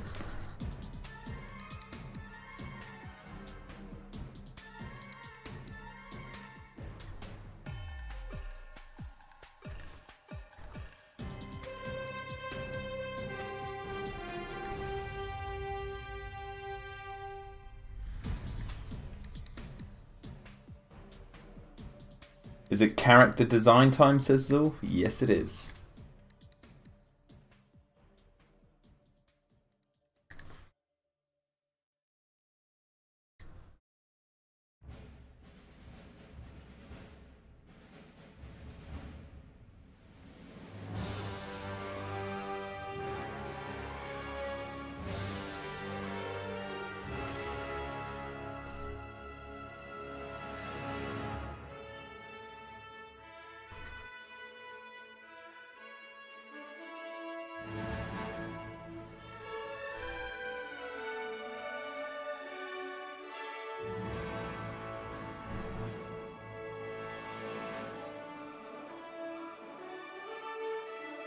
Michael Tharm says, oh okay, I get you. I'll keep that in mind for future notes come the days of readying the work desk space. Cheers, Jack. I mean, in all honesty, I mean, no problem for one, but also like, I'm very aware that like the law might change, but at the moment it's like the smoking law. So you're not allowed to smoke inside buildings unless it's for a theatrical performance.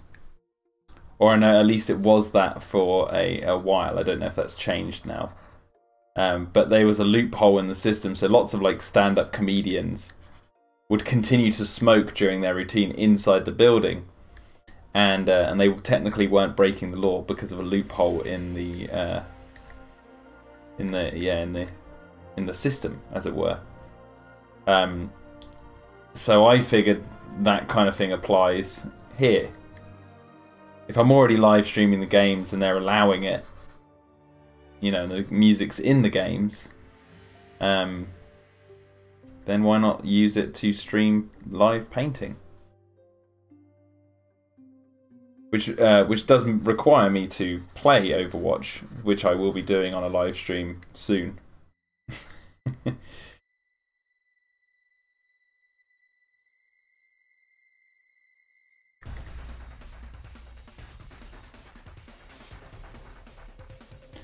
Now, Jurassic World Evolution. I was watching the angry video game nerd. I was watching the Gaming Beaver. I was watching one of his videos, one of his early Jurassic World Evolution videos. So I don't know if he's corrected this, but I see on Twitter that he was complaining about YouTube sort of removing rights. Like Universal flagging his videos, and then I was watching this one of his earlier Jurassic World Evolution videos, and in the video he the Jurassic Park music starts playing, and he says like, please don't flag this Universal, and it's like, well, they will, because the music's being played.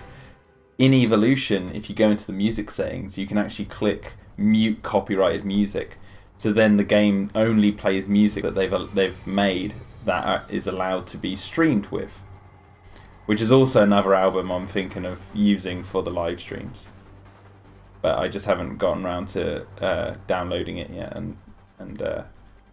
or finding it, sorry.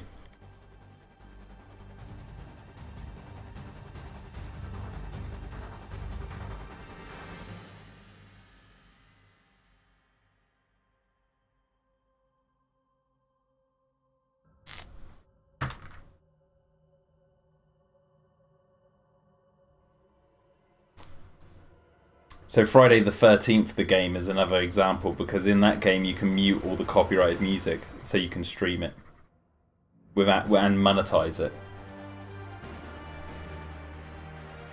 Yeah, I was watching this Gaming Beaver video and I was just like sitting there going, oh man, if only I could like tell him. Because there's a part where he goes into the music settings to sort the music out, and I'm like, it's right there, you can just see it. And he doesn't click it, and then I see him on Twitter complaining about the copyright. I'm like, does he know? Maybe I should message him, but I need to watch the rest of his videos because he might have sorted it, and I don't want to like tell him something that he might already know.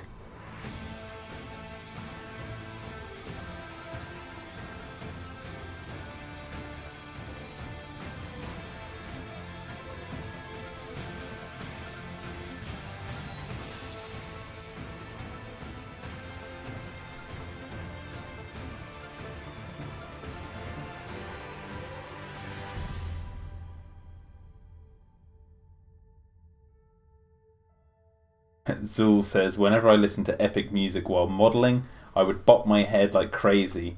It's weird to see you just sit there chill. I do. When I'm not like in front of a camera in front of people, I'll sit there and I'll hum it, and I'll be enjoying the music. A little bit more self-conscious when I'm live streaming though.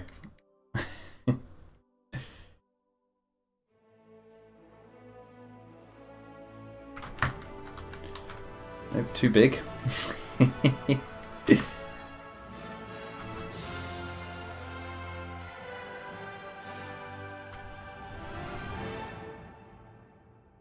Get the boobs right.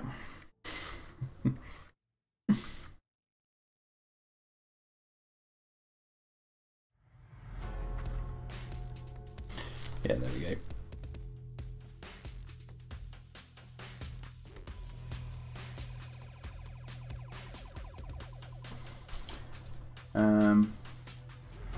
Big Shark asks, who is the main character in Dino-Defenders?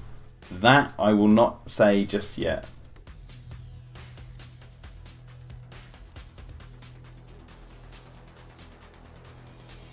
Michael Farm says, best to tread carefully on the music front then. Jack and the humming mosh pit. Ooh, ha ha ha, lol. Dino the Freak. I just listen to Jurassic Pillow Talk when I'm drawing and play Jurassic World Alive.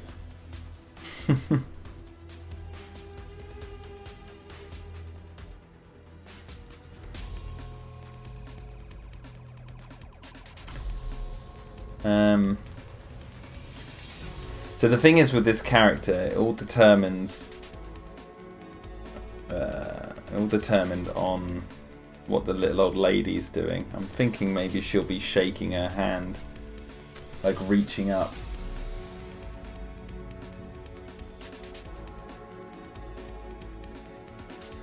No, maybe I'll do that in another.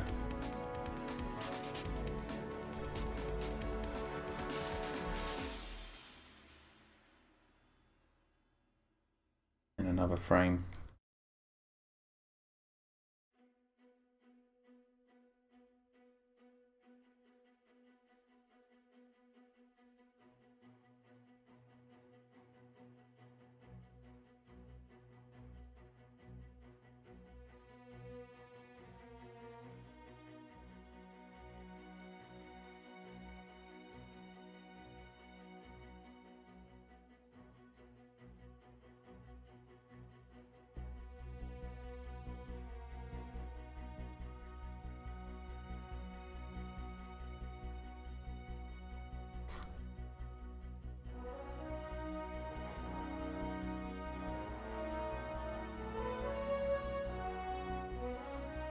Let's see, now that looks odd. Yeah,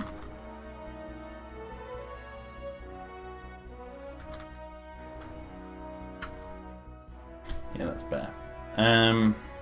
Alright, yeah, no, so colour time, I believe. Oh no, actually, I'll get her face.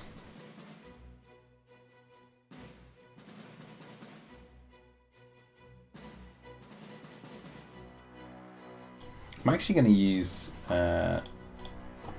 this.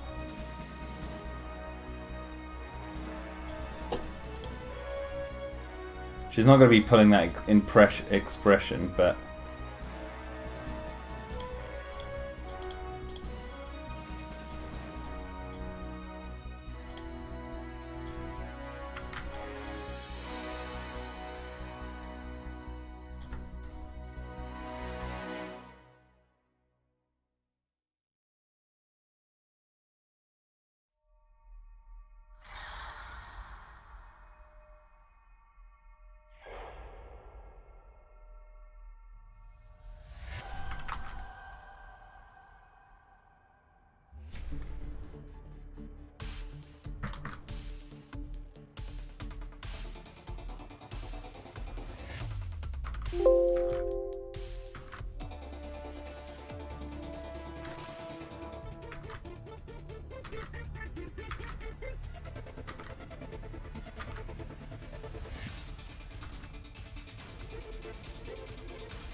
See you later, Big Shark. Thanks for coming.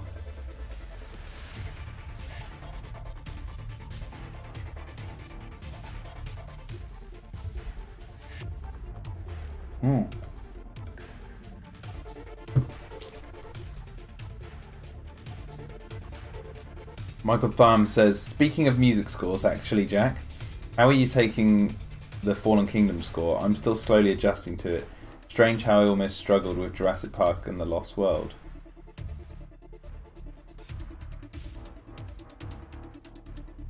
I love the soundtrack. I think it's great.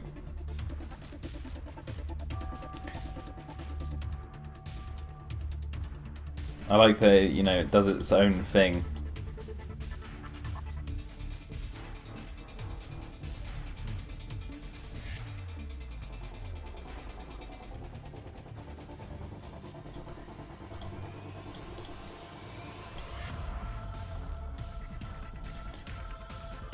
Yeah, I like that it does its own thing mainly because like that gives us more choice of what to listen to. That's the way I look at it anyway.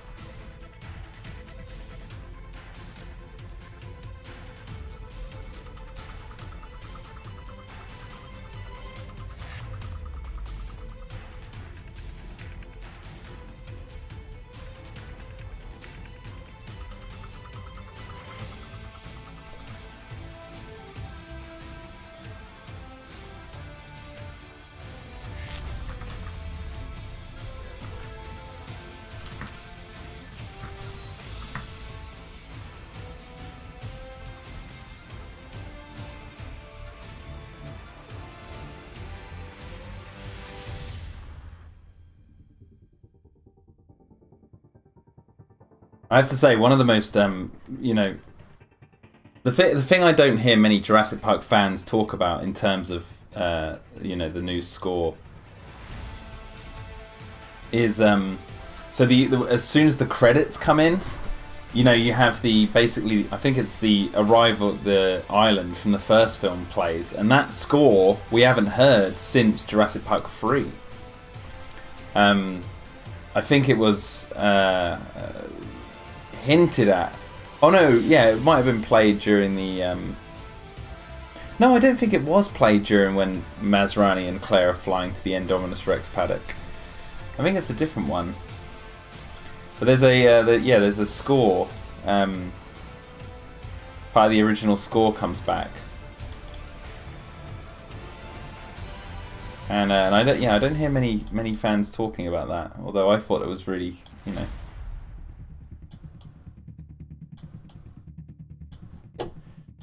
Now her thumb looks odd. Trying to...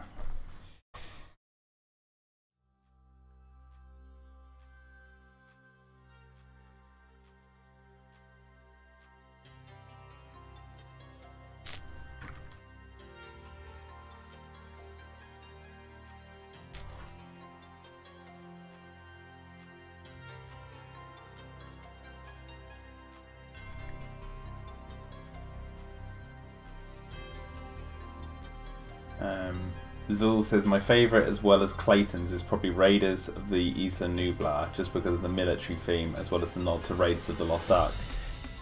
Yeah, that's also an unused, that's like a slowed down version of the unused track from the Lost World. There's the track where it's, how does the theme go? That's going to be very hard for me to try and think of that when I'm listening to music. How does it go? It's basically the part of the film when they're like getting the boat ready with all the dinosaurs. That march, and when they're like entering Isla Nublar. That's an unused track from the Lost World, which appeared on the making of the Lost World.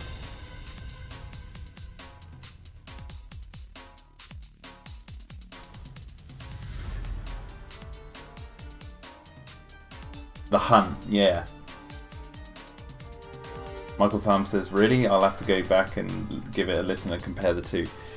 Yeah, I think as the Jurassic World turns on the Jurassic World score ends on a classic bit of Jurassic music, but I don't think it's the dun dun dun dun da da da da da da da da da da da da da da da. I think that didn't appear in Jurassic World at all.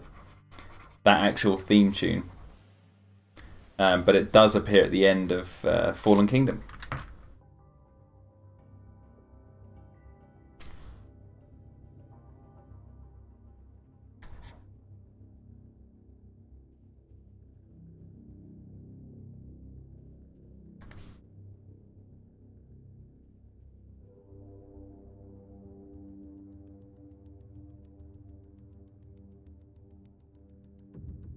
Yeah, the Lost World, the unused track for the Lost World is called The Hunt. Yeah, so if you listen to The Hunt and then listen to the like militaristic march from Fallen Kingdom, it was Yaroslav who pointed this out to me. He was like, "Have you heard that that's just the same track, just slowed down?" And it's like, or a different pitch or something. Like they've changed something, but it is definitely the same. That yeah,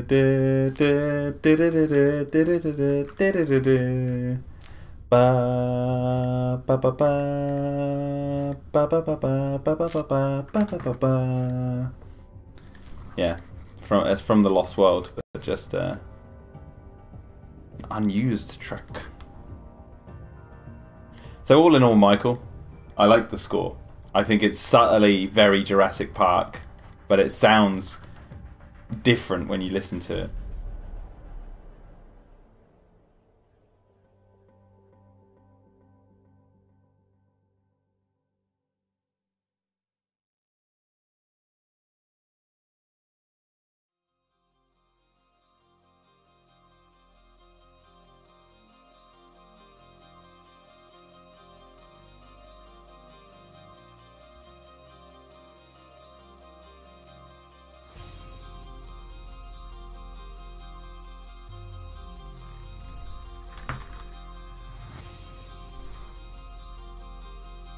Oh, see, now she's got like a bobblehead.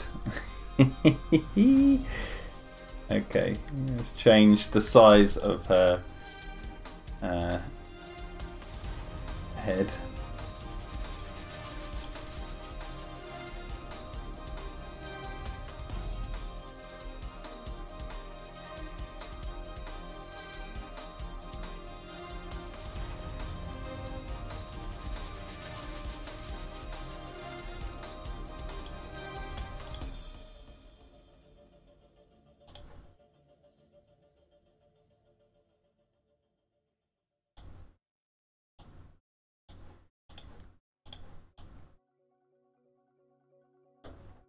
Okay, so I'm just going to add detail to her legs a little bit, because this is where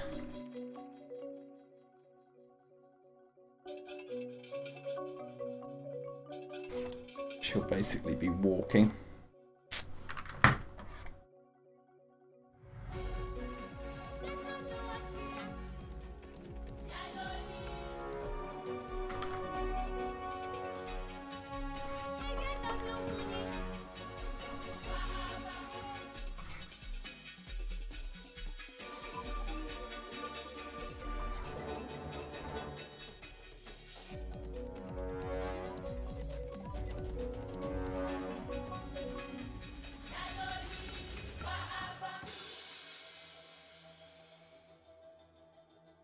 Okay, there she is strutting. Now to add, oh maybe I'll shorten her torso down a little bit.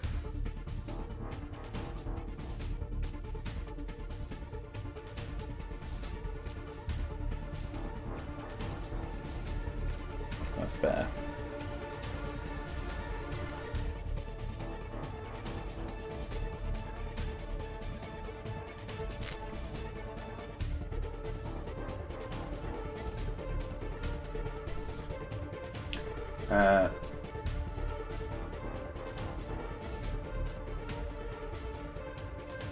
Henry Jackson would do a pretty good good job on a Jurassic Park score, says Dino the Freak. Do you know what? I'm gonna have to listen to some Henry Jackson and see what I think. Oh, what's going on with the sun? The sun is coming out, but it's not disrupting the stream. Michael Thurm says, I'll get around to liking it eventually, just need to watch Fallen Kingdom more than once to get details I missed the first time round. I suppose that's the other issue. I associate the score with key moments in the film, whereas I've listened to the score more than seeing the film. So I've like no link to the scenes in mind. Yeah, I mean, I get that. That can happen. I'll tell you one bit of the score that I really like in terms of what you see on screen and the score. I really like the moment when Claire and Franklin look up and they see that lava bomb flying, and there's like a tracking shot of a lava bomb flying, and you think you get the sense that it's small, but then it crashes behind these trees, and you realise just how big that lava bomb was. And Owen and Claire and Franklin are watching it, and when the music comes in that bit, it always gets me. I always think that's really cool, and I don't know why. It's like this marriage of like visuals and music that I just really like. It's like boom when it hits. And there's also the bit where they reach the log during that sequence, and you hear like the music gets like very almost like what's the word I'm looking for? Like operatic. You hear like these people going hula, hula, as the log gets smashed either side. Like that bit to me, I love that moment in the score because it's just so melodramatic. It's so somber in its epicness because it's the island is just like being destroyed around them. It's so well done in my eyes.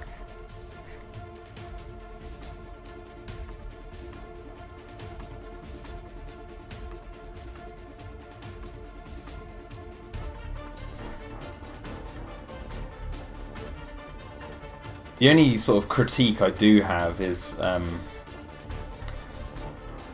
do wish that like when they could have they could have pulled some heartstrings even more if they had like the Jurassic Park theme play softly on the piano as they see the Brachiosaur on the dock. But it doesn't make the scene any less impactful not using it, but I think that had they done that, it would have just been like, oh my god, that's the send-off that you know, that really hurts in a way. That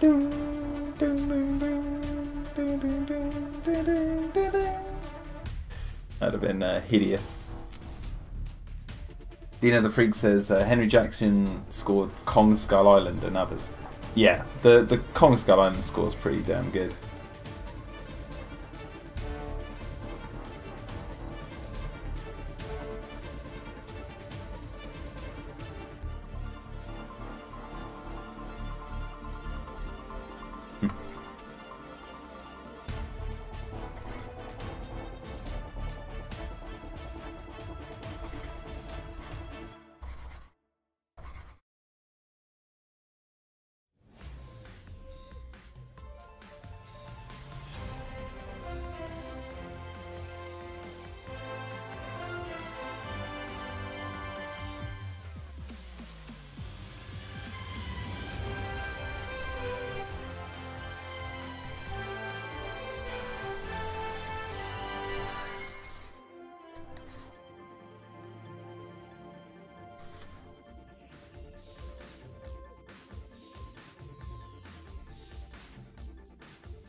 Yo, Imperial Diamond Spino.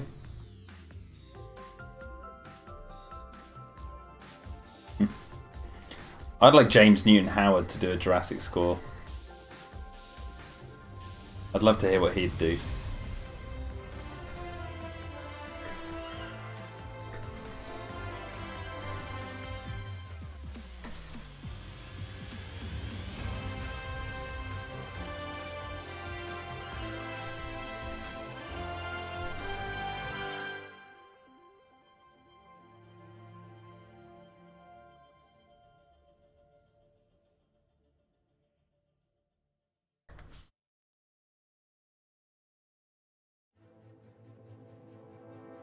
James Newton Howard would be a good choice as Michael Thumb.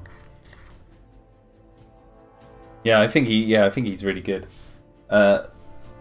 Lava Land is the track that plays during the stampede. It's great, says Dino the Freak. Yeah, that's one of my favourites on the score.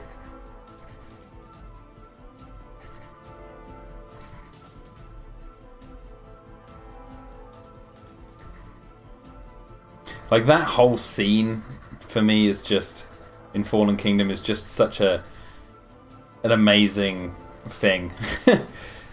Like I just love it. Like had I seen that scene when I was like 8 years old at the peak of like my Lost World hype, it would have blown my mind.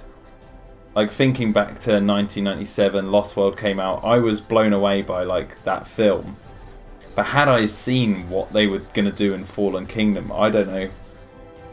It just gets that sort of kid jumping up and down with excitement in me. So many dinosaurs and such an epic, grand sequence that has a lot of like throwbacks to old dinosaur movies, and yeah, it's just great. Love that scene, love the music and everything.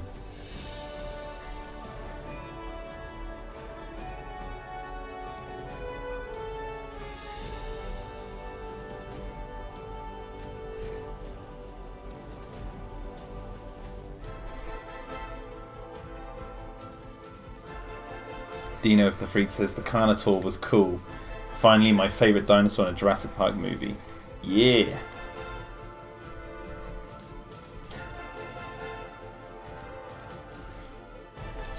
And then, did you see that they found, the fans noticed that there was two different types of Carnotauruses in the film?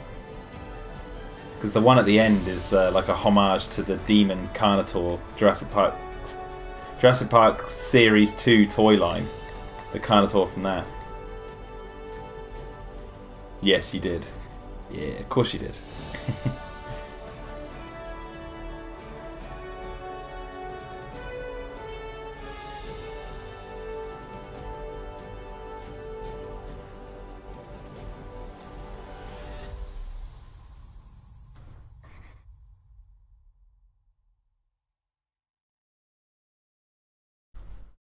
I didn't, said the Imperial Diamond Spinosaurus.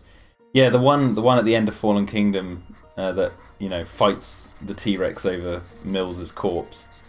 That one's like black with red on its back and a green eye and scars on the side of its face, which is exactly the same as the Demon Carnotaur toy from Jurassic Park Series 2 in Kenner. And it even has a horn missing, I think. It's got one of its horns missing. Not that the toy has a horn missing, but they've sort of obviously given it a bit more character.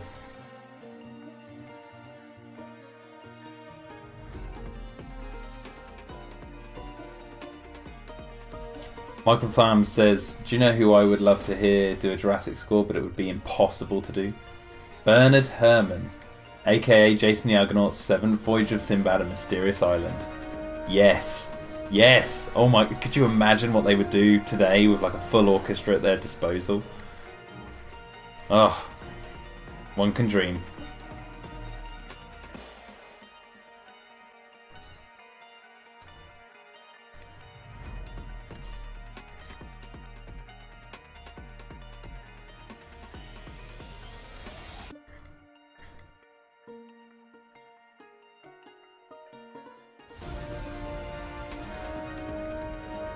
I'm actually going to put this Jess walking into here.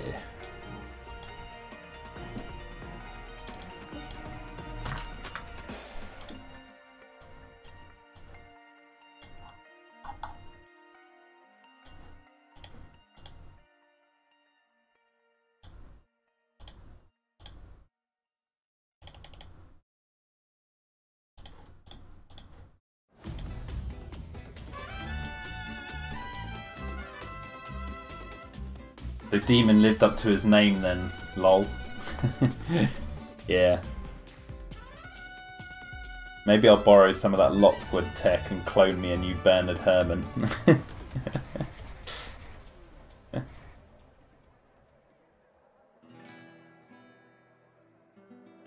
Dino of the Freak. I noticed that the Carnotaur in Jurassic World Evolution looks more like it does in the marketing than the one in the movie. Weird considering it's based on the ILM movie model. Well, the one in the marketing is the ILM model. It's just they define them more so they can be on packaging. And then in the movie they'll add dirt, they'll add other elements to them. But it is the one on the island that gets attacked by the T-Rex just, you know, before it gets Owen at the gyrosphere. That Carnotaur is the one you're seeing on all the packaging. You're just seeing a clean render. And I should know because I've got them. And they're beautiful. Beautiful things to look at.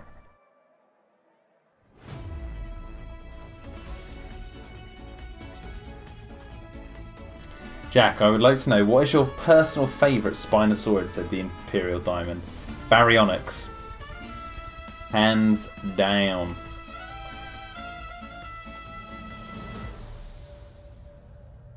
It's one of the few really cool dinosaurs that, you know, was roaming the landmass that we now call the United Kingdom, so I have a bit of patriotic love for it.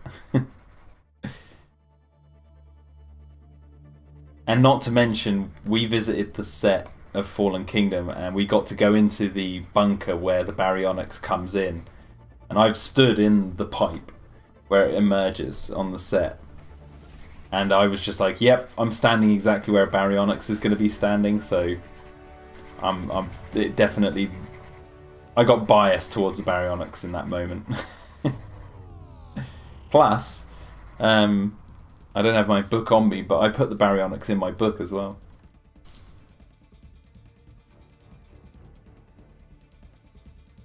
Yeah, Dino, I also love the retro look to the Baryonyx in the film. Alex Pritchard, I saw Fallen Kingdom in a really small cinema in Devon.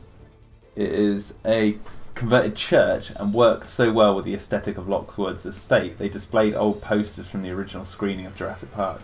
Nice.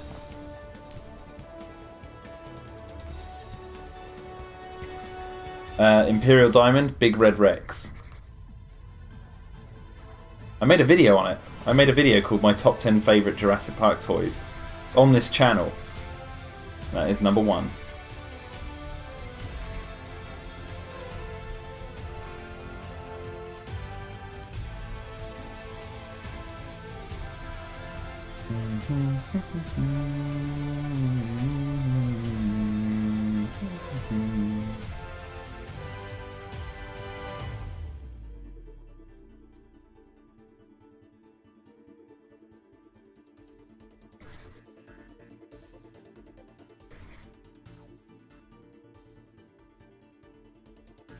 Is Barry our national dinosaur, says Michael Thumb.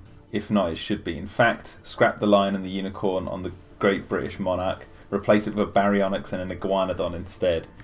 Yes, I'd be all down for that.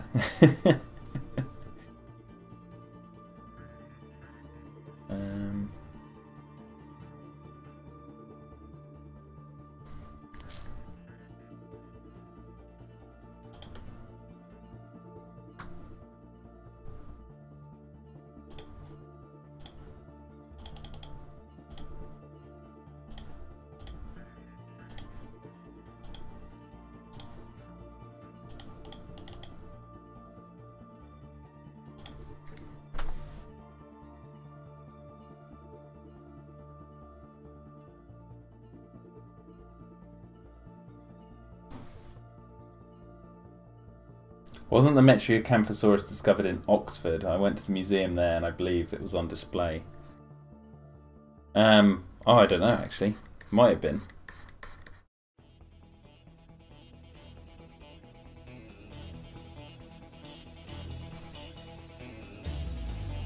Was that rip-off Alan Grant's outline I saw? Yes, he's in there.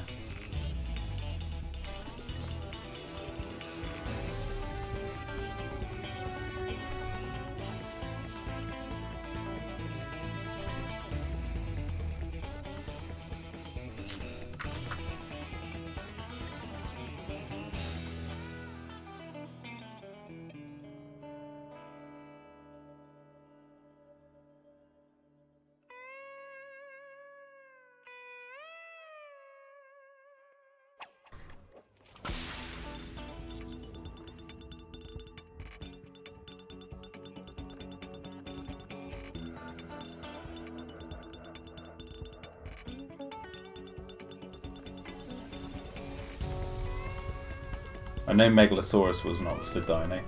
Yes, yes, Megalosaurus was a British Oxford dinosaur. I didn't think Metriacanthosaurus was though, so... Oh, okay, so in Jurassic World Evolution it's listed under the Oxford dig site. Yeah.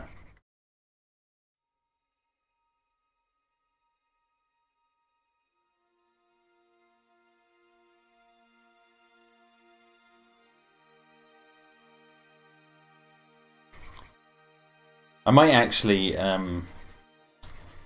tweet something out as a throwback Thursday today. So obviously on the DPG website, there's lots of images that didn't make the cut. A lot of deleted images, and one of which actually contained the Metriacanthosaurus. Maybe I'll release it. It was like an image I made for one of the articles.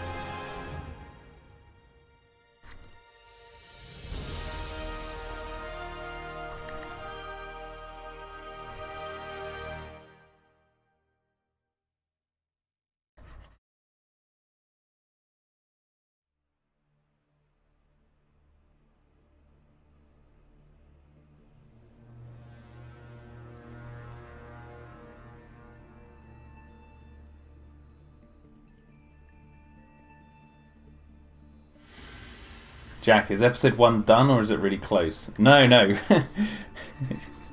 It's a little way off yet. We've, you know, it's close, but it's not like tomorrow.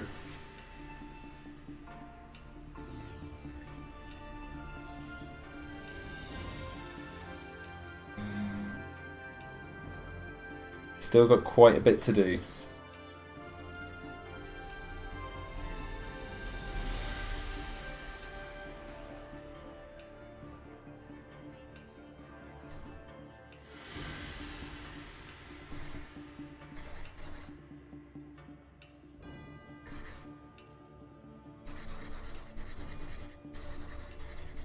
I think what I'll do is I'll finish this character.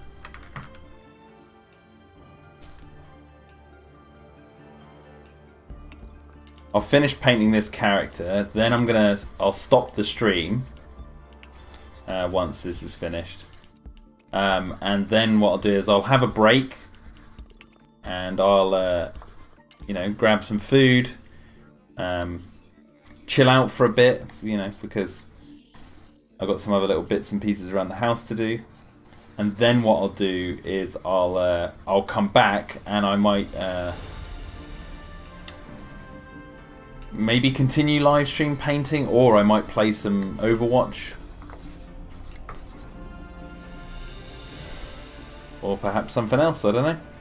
We'll see.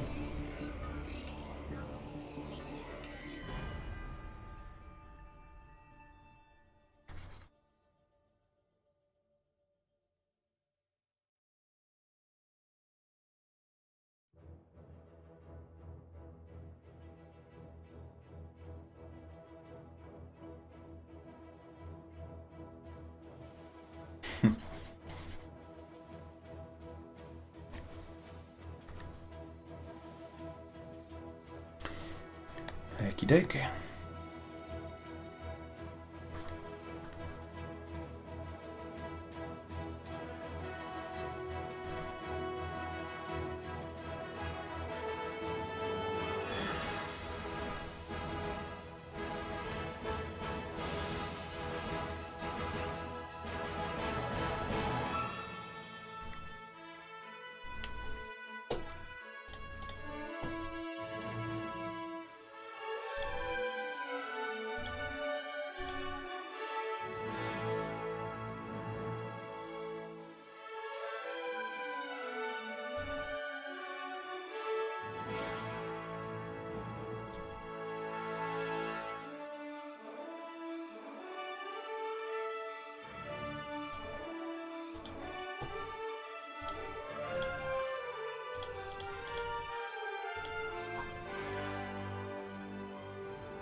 are you guys saying? Jack, will you feature any UK dinos like Iguanodon and Megalosaurus? I've already confirmed that the Megalosaurus is going to be in this. It's actually the prototype Megalosaurus, which I painted, is there on the stream right now. That grey dinosaur you can see in the bottom left-hand corner of the screen. That is the early painting of a Megalosaurus for the series.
The music makes me want to see a live-action reboot of Treasure Planet, says Alex Pritchard. Oh, I wish I could stream the Treasure Planet score. I love that score.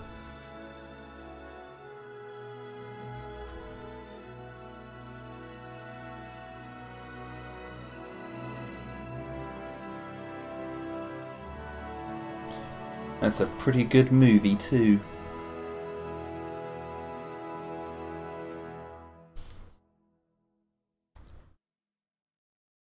Dino of the Freak says, since birds are pretty much dinosaurs, wonder if there were... I wonder if there ever was a dinosaur that mimicked other sounds like a parrot. Yes. Isn't that an interesting concept? Alan.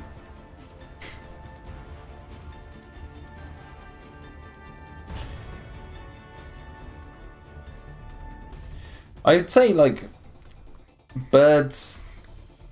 I think it's... I don't think you were being serious saying this, but, like, birds...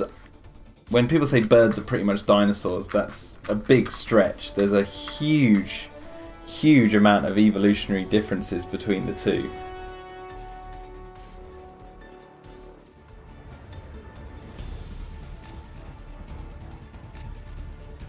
But when it comes to dinosaur behaviour, I think you just have to look at the animal kingdom and see what they do and see how varied it is, and then you get an idea of, like, you know, what they could do. And I wouldn't put it past some dinosaurs being able to imitate the sounds of others.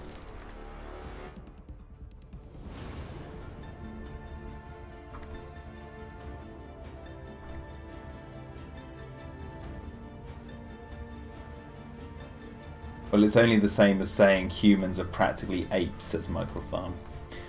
Well, humans are apes. We are an ape.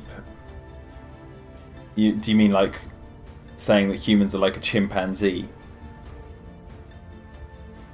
Because chimpanzees fall under the same family, don't they? They're apes. But there are differences between us and them. But what I mean is with dinosaurs and birds, there's a bigger difference because they're not even in the same species.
They have one or Michael Thumb says they have one or two common ancestors that evolved from small survivors of the KT event.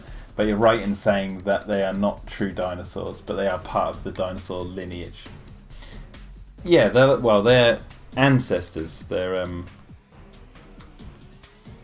but to call a bird a dinosaur is somewhat misleading.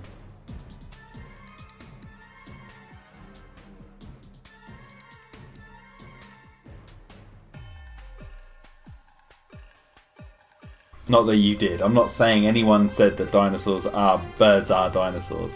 I was just having a general... I was having a thought bubble.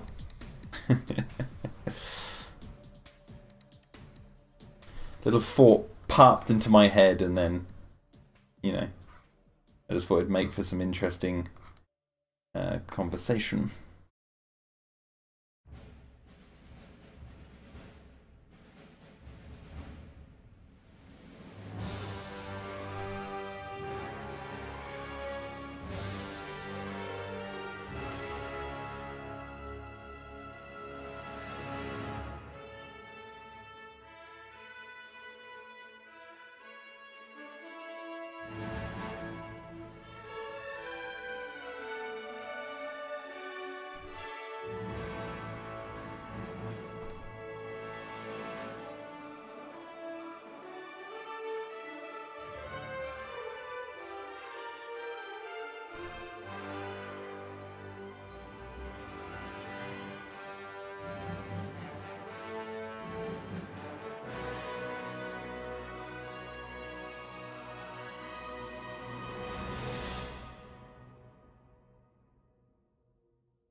There's always a point in the stream where my eyes just start watering. It's like I've been staring at the screen too long. Oh man. Birds evolved during the era of the dinosaurs. I think it might be early Cretaceous, not after, so it makes sense that there would be some element of dinosaur evolution in there. Yeah, of course. But you know, now, today, birds of today would probably likely be very different to a lot of birds back then. Still birds, but I meant like sort of humans to chimpanzee type thing.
Imperial Diamond Spinosaurus says, Jack, Gaming Beaver has uploaded a video. Seen it? No, I've been live streaming.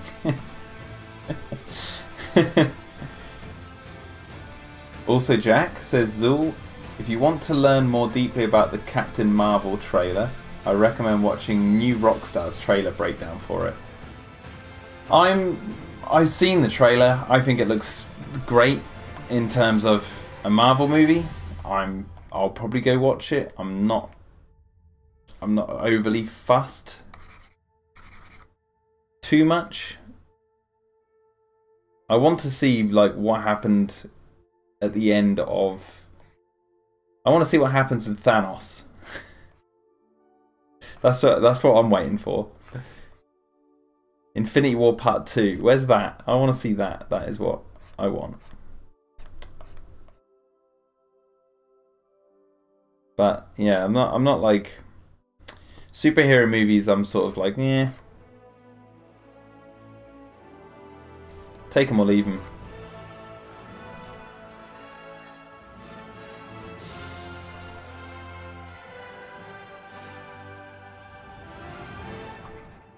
Superhero games though, like Overwatch, now you're talking. That's where I'm at.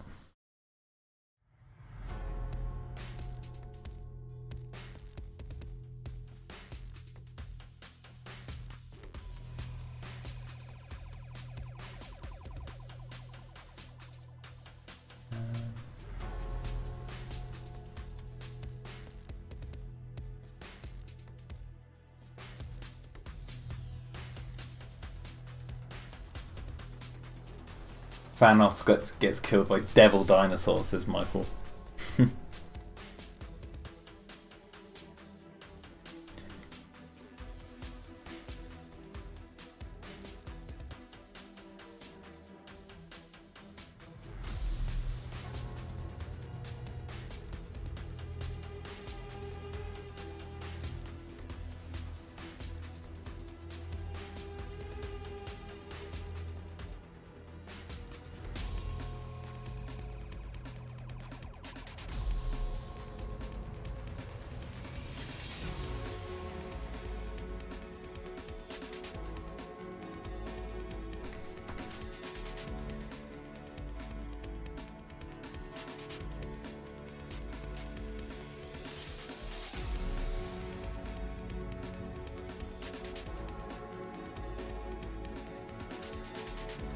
Trying to see what you said now. Michael Farm asked, I can't remember if I asked you this before. What did you think of the 2005 King Kong Evolved Dinosaurs? I thought there were some interesting ideas and glad some concepts didn't make it. I'm with you. I think, you know, I think they did right not to show every idea that they came up with. I thought it was cool that they did that idea, because you don't usually hear that often. Usually when dinosaurs are alive in the modern world, if they're discovered like in a far off place, they're usually pretty much the same as they were, you know, as they predict they were back in the dinosaur era. But I like that they said, like, no, there's 65 million years extra, or like 65 million years worth of evolution added on top of these dinosaurs. So I really like that, and I also like the concept of the sinking island, because obviously that comes from Son of Kong. But I like the idea that they said like that this once vast continent had basically been sinking, and the last bit left was this peak of the you know, the island itself. Skull Island is just the peak of a giant mountain, and I really like the fact that they you know, had the dinosaurs so big, because you could imagine that these things, as the island's been sinking over the years, they get bigger because they're sort of competing for food and competing to be the strongest in this sort of fight for survival type scenario. And so I really thought that was a really clever way of like introducing their own dinosaurs. So I liked it. I liked it a lot. plus it gave them, you know, the creative freedom to have these things be as sort of menacing as they'd like and monstrous as they'd like.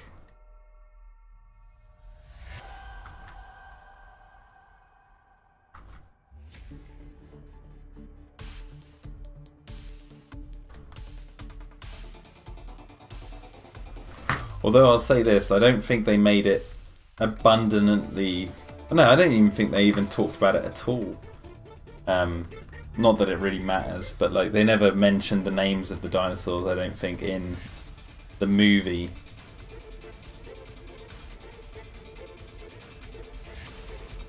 Not that they need to. I mean, like, basically all you need to know is ape fights lizard.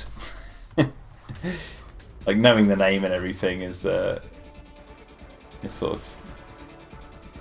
It doesn't really aid the story of King Kong.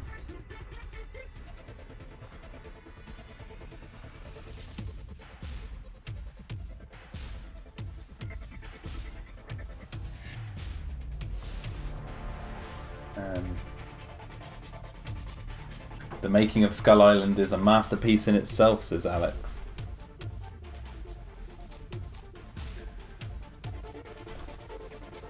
Dino of the Freak says, I bet I'm the only one in the chat to know what Evangelion is. I know what it is. I've never watched it, but I know what it is.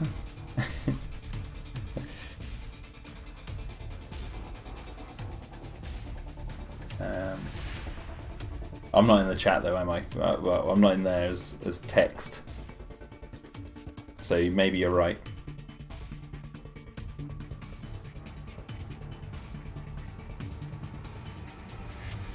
I was gutted that they didn't do the Son of Kong sequel, even if it was an April Fool's joke, says Michael Vam. I thought the idea, however silly, led nicely into a plausible idea.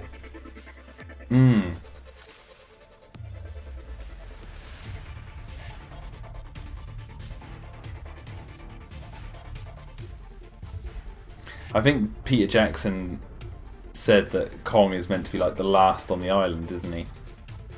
And you see all the bodies of those other ones, so it's like it'd be kind of undercutting that movie if suddenly it was revealed, oh hey, he had a son. Because I don't think they actually mention that he's the last of his kind in the original King Kong, do they?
Michael says, if memory serves, as it's been a few months since I last watched King Kong 1933, I think they make mention to that he's the last of his kind, but it was the 30s, so nobody would remember details like that. Oh, I see. So, like, by the time Son of Kong came out, obviously no one had been watching it on VHS and and remembering details like they do with movies today. Or maybe, yeah, I don't know. I don't remember them actually mentioning it, so yeah, I could be wrong. I'm going by memory myself as well. I am working on next Kong Skull Island files video. That should be out hopefully this weekend. Looking at King Kong Escapes. Or maybe if I can do it, I might get it done by tonight.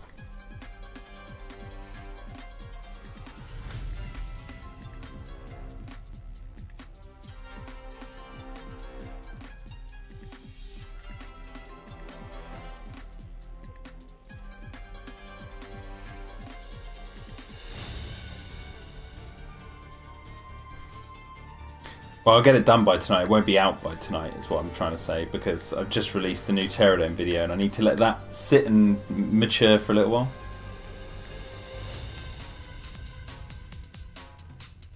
Imperial Diamond Spinosaurus says, Jack, what is your favourite Jurassic Park fan film?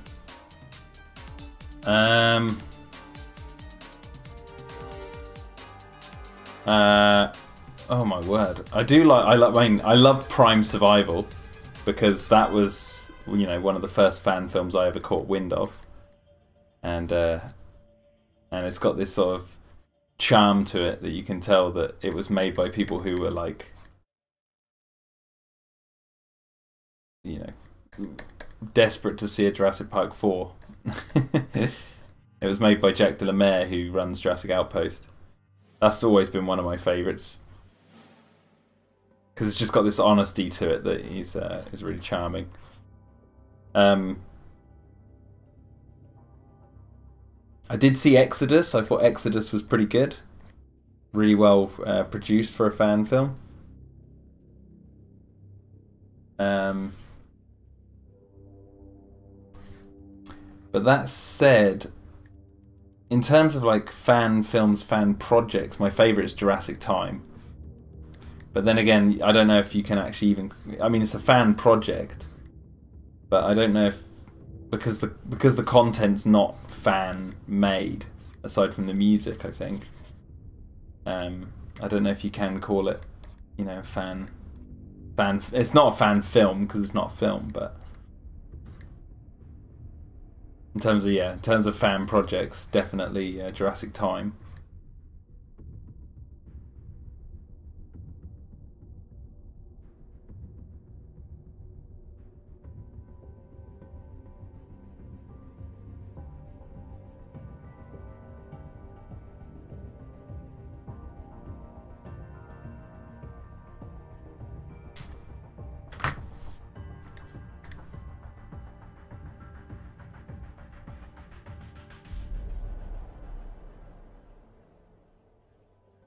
Oh, that's awesome.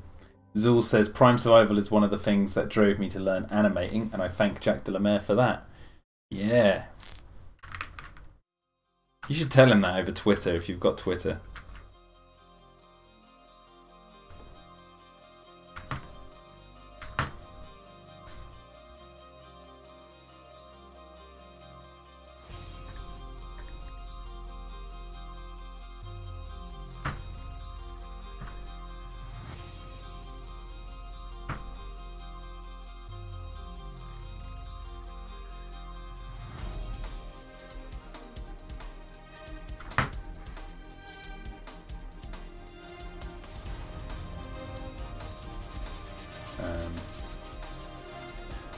Dino of the Freak asks, what are your thoughts on Shin Godzilla's design? I love it. I think it's refreshing and terrifying as well. I mean, it looks goofy with the like fish eyes, but see, that's what gets me creeped out, because it reminds me of like, it doesn't look like it has any emotions. And then the ending with the tail. That is, that's really creepy.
Dino the Freak says, I love him, it looks creepy, and the ending scene is just so Evangelion, which makes sense as this is the same director.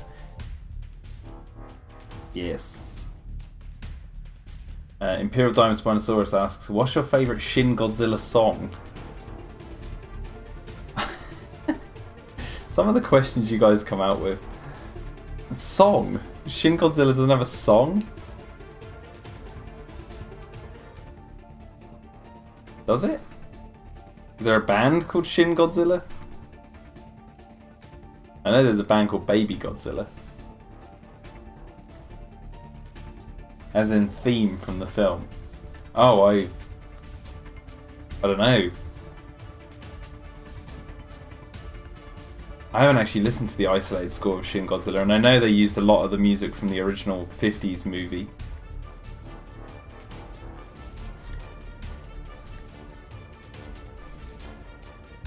There is that one actually with the drums that goes like ding ding ding ding ding ding ding ding ding ding ding.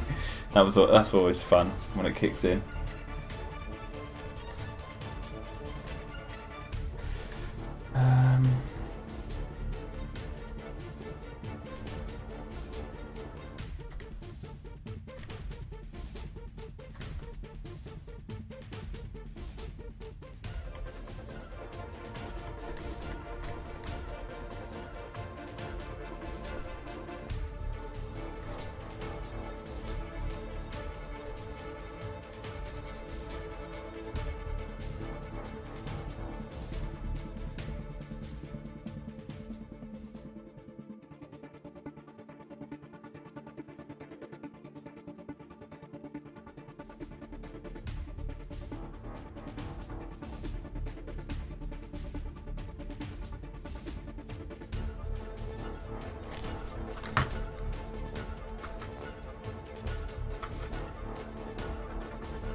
You see the chat going by. Michael Farm says, have they confirmed a sequel to Shin Godzilla yet? I have to say the Netflix series is not as good as I hoped it was. There's still a third part to go yet, so maybe the third will be as good. I hope they don't make a sequel to Shin Godzilla. I think it ended exactly how it should have. Just the tail. That's all you needed to see. Was just like this glimpse at like what hideousness that the human race was about to experience. And I've actually enjoyed both parts of the Netflix series. I think the second one, I think I preferred the first part. But I really love the idea of, spoilers, Mechagodzilla becoming like a city. That was really interesting.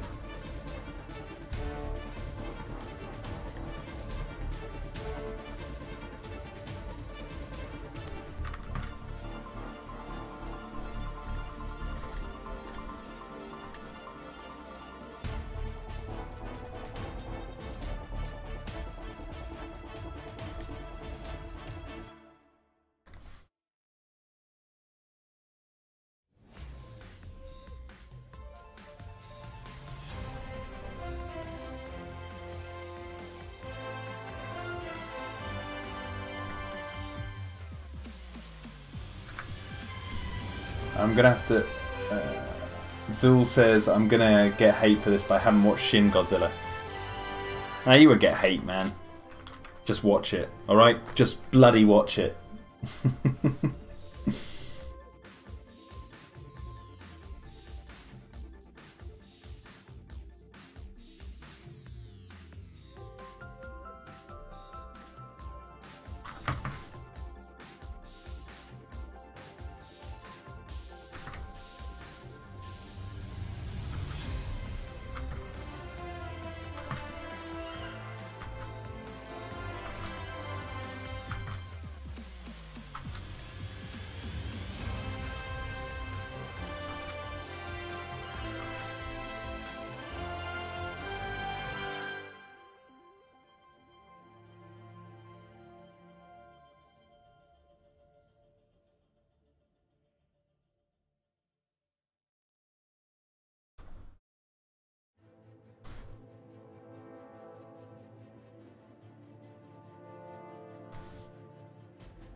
Okay, we're getting close to the end of this stream, guys. Just gonna darken. Daily, how long have we been going? 3 hours, 15 minutes.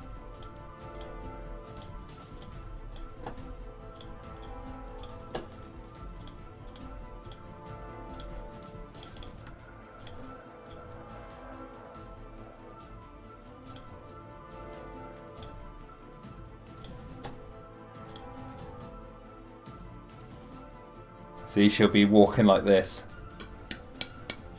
Okay,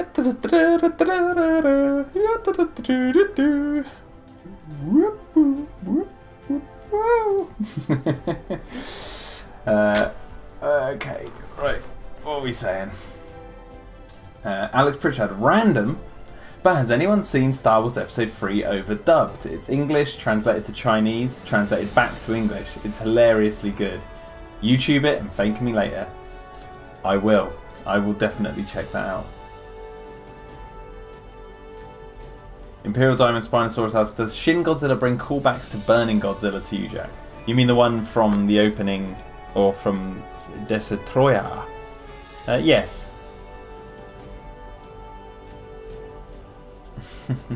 Classic walking animation.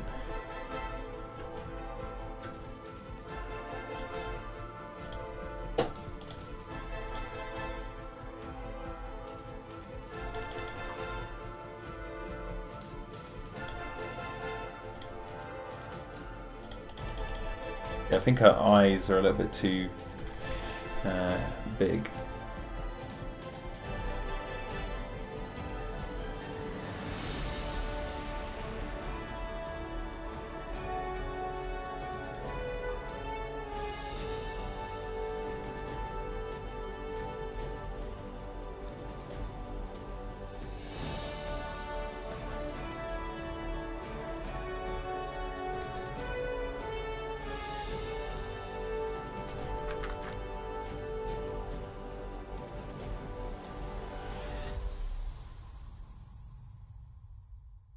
There we go.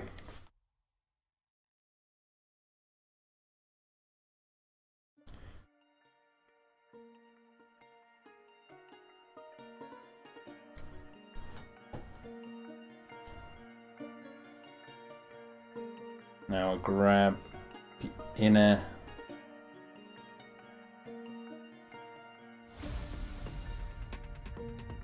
layer. Just slightly off from the edge.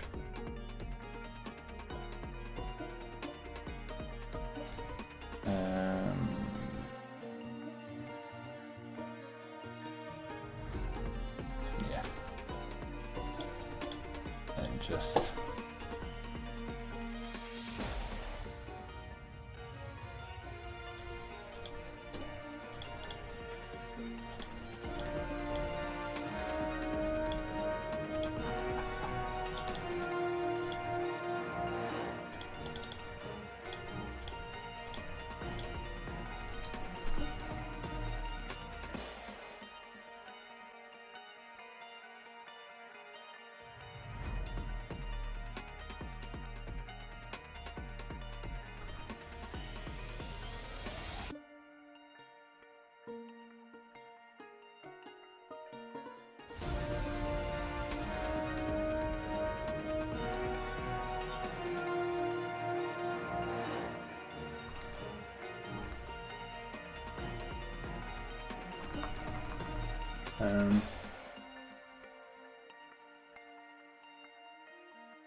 Imperial Diamond Spinosaurus says, and the most worried award goes to that girl. She's concerned about what, you know, something in the scene.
Imagine if someone used the Endoraptor as a guard dog.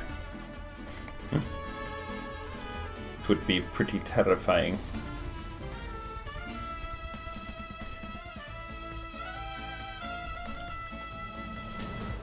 Yeah, I've seen people talking about Fallen Kingdom and saying that the you know, the targeting, you know, when they use the gun to sort of show off the Endoraptor's capabilities with tracking, they say that's really stupid because if you already have a gun, you know, why would you need a dinosaur? And they forget that one, the Endoraptor is a prototype. So, and it's only there for demonstration. And obviously the guy using the gun for the demonstration has the gun because there's an Endoraptor. What if it goes wrong? Right? And not only that, I think a lot of people seem to overlook the fact that once, you know, you might be using this Endoraptor for situations where you don't have a gun, or in situations where you know, you target something via a drone and you need something to go on the ground. There's a million different ways that an Endoraptor would be useful in combat. It's not just about shooting. And obviously they were just, yeah, showing off its capabilities. But I don't think it was stupid to use a gun during the demonstration and basically say, well, if you've got a gun, why wouldn't you just shoot your target? It's like, well, what if you've got a moving target that goes into a building? and then you can't, and you can't see it.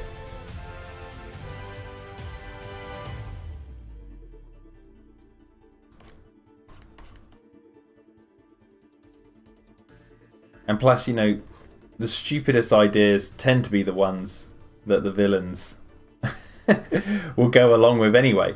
Because, like, don't steal. Stealing's wrong. What happens to Nedry? Nedry stupidly steals. Don't use dinosaurs in combat situations. Done.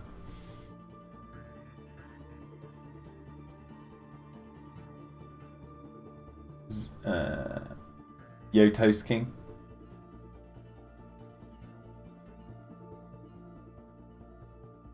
Dino of the Freak. It can easily infiltrate and take out enemy bases as it is fast, silent, and can slip into the shadows.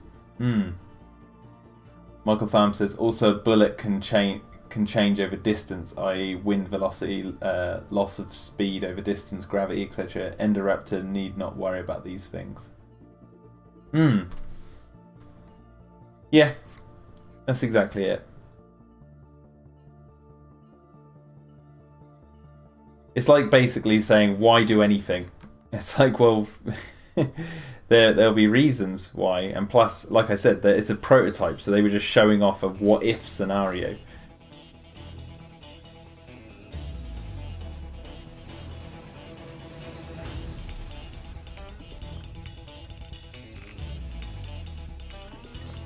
And I saw like a lot of people saying, you know, oh, why would they ever need to use dinosaurs in combat situation anyway? Because it's such a stupid idea. Just ask yourself, if that was real, do you think the military would at least try out something? Not that they would actually go for something, but if you think that the military would leave those things alone, you are living in a box. You've got your head in the sand. Because they will test anything. That's what they're paid to do. Is look at any avenue of furthering battle, you know, battle capabilities for anything, like advancing to be one step ahead of the enemy. And if dinosaurs had just been cloned in the 80s, and then yeah, they wouldn't leave it alone. It's a stupid idea, I agree, but I don't know.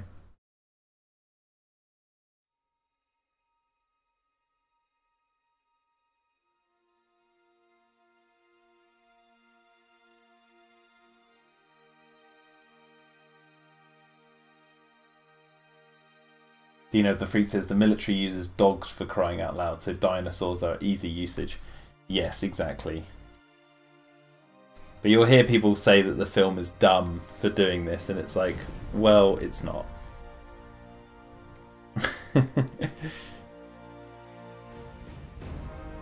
And plus, you know, the films, it's not like the military succeeded, or characters succeeded in militarizing these dinosaurs. In the movies, we see 2 instances of it going wrong before it's even taken, before they've even got their feet off the ground. 2 movies. I don't know how many times people need to learn that these films, you know, are on the same side as the people who are saying it's a dumb idea. Of course it's a dumb idea. That's the whole point.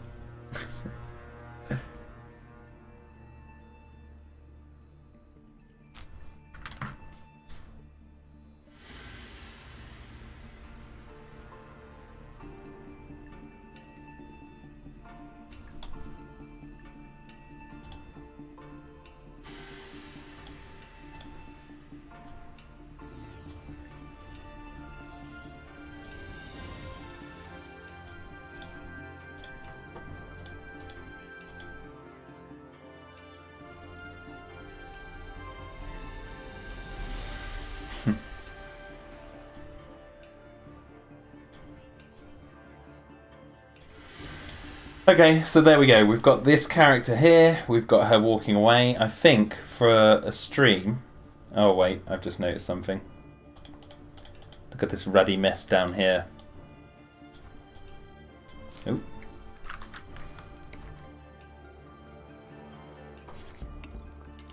There you go, let me just get rid of this.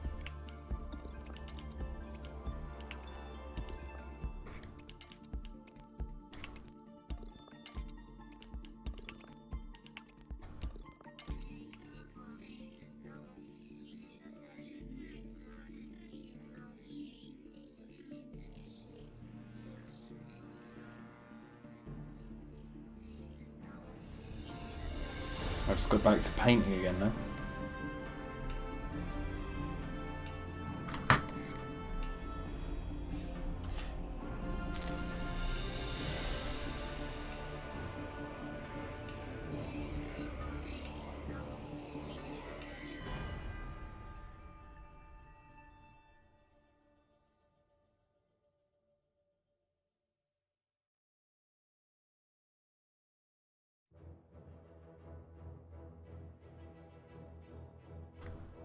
Okay, so there we go. So for today's live stream, that is what we've done. We've got the character Jess here, who's going to be walking. The little old lady will be, when I get the screen finished, the little old lady will be here. The character John will be here, and the other character here. So there'll be all four of them, and then there'll be another character in the background. So there we go. Let's have a look. Looks nice, says Dino the Frink. Cheers.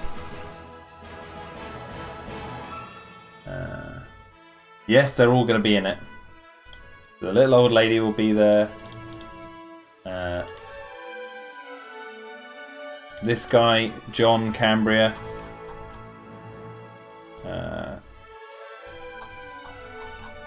This guy, Wesley. And oh, I don't have the other lady, but there's another lady who's going to be in it. But yeah, anyway, nice job, Jack, says Michael. Thank you.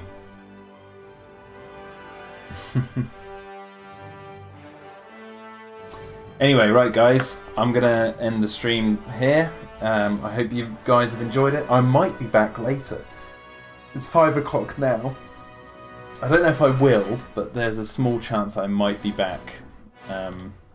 Anyway, so you guys, please, if you want to, go and support us over on Patreon. Support the channel and support the creation of this cartoon, this very cartoon. Recently got some new Patreons, and I can't thank those guys enough for their hard work. Helping create Dino-Defenders, shaving off their funds to help make this a reality. So anyway, guys, thank you so much. See you later, Zool, Imperial Dinospinosaurus, Dino of the Freak, Michael Farm, Ian, Alex Pritchard. Is it Pritchard? I believe it is. Yes, it is Pritchard.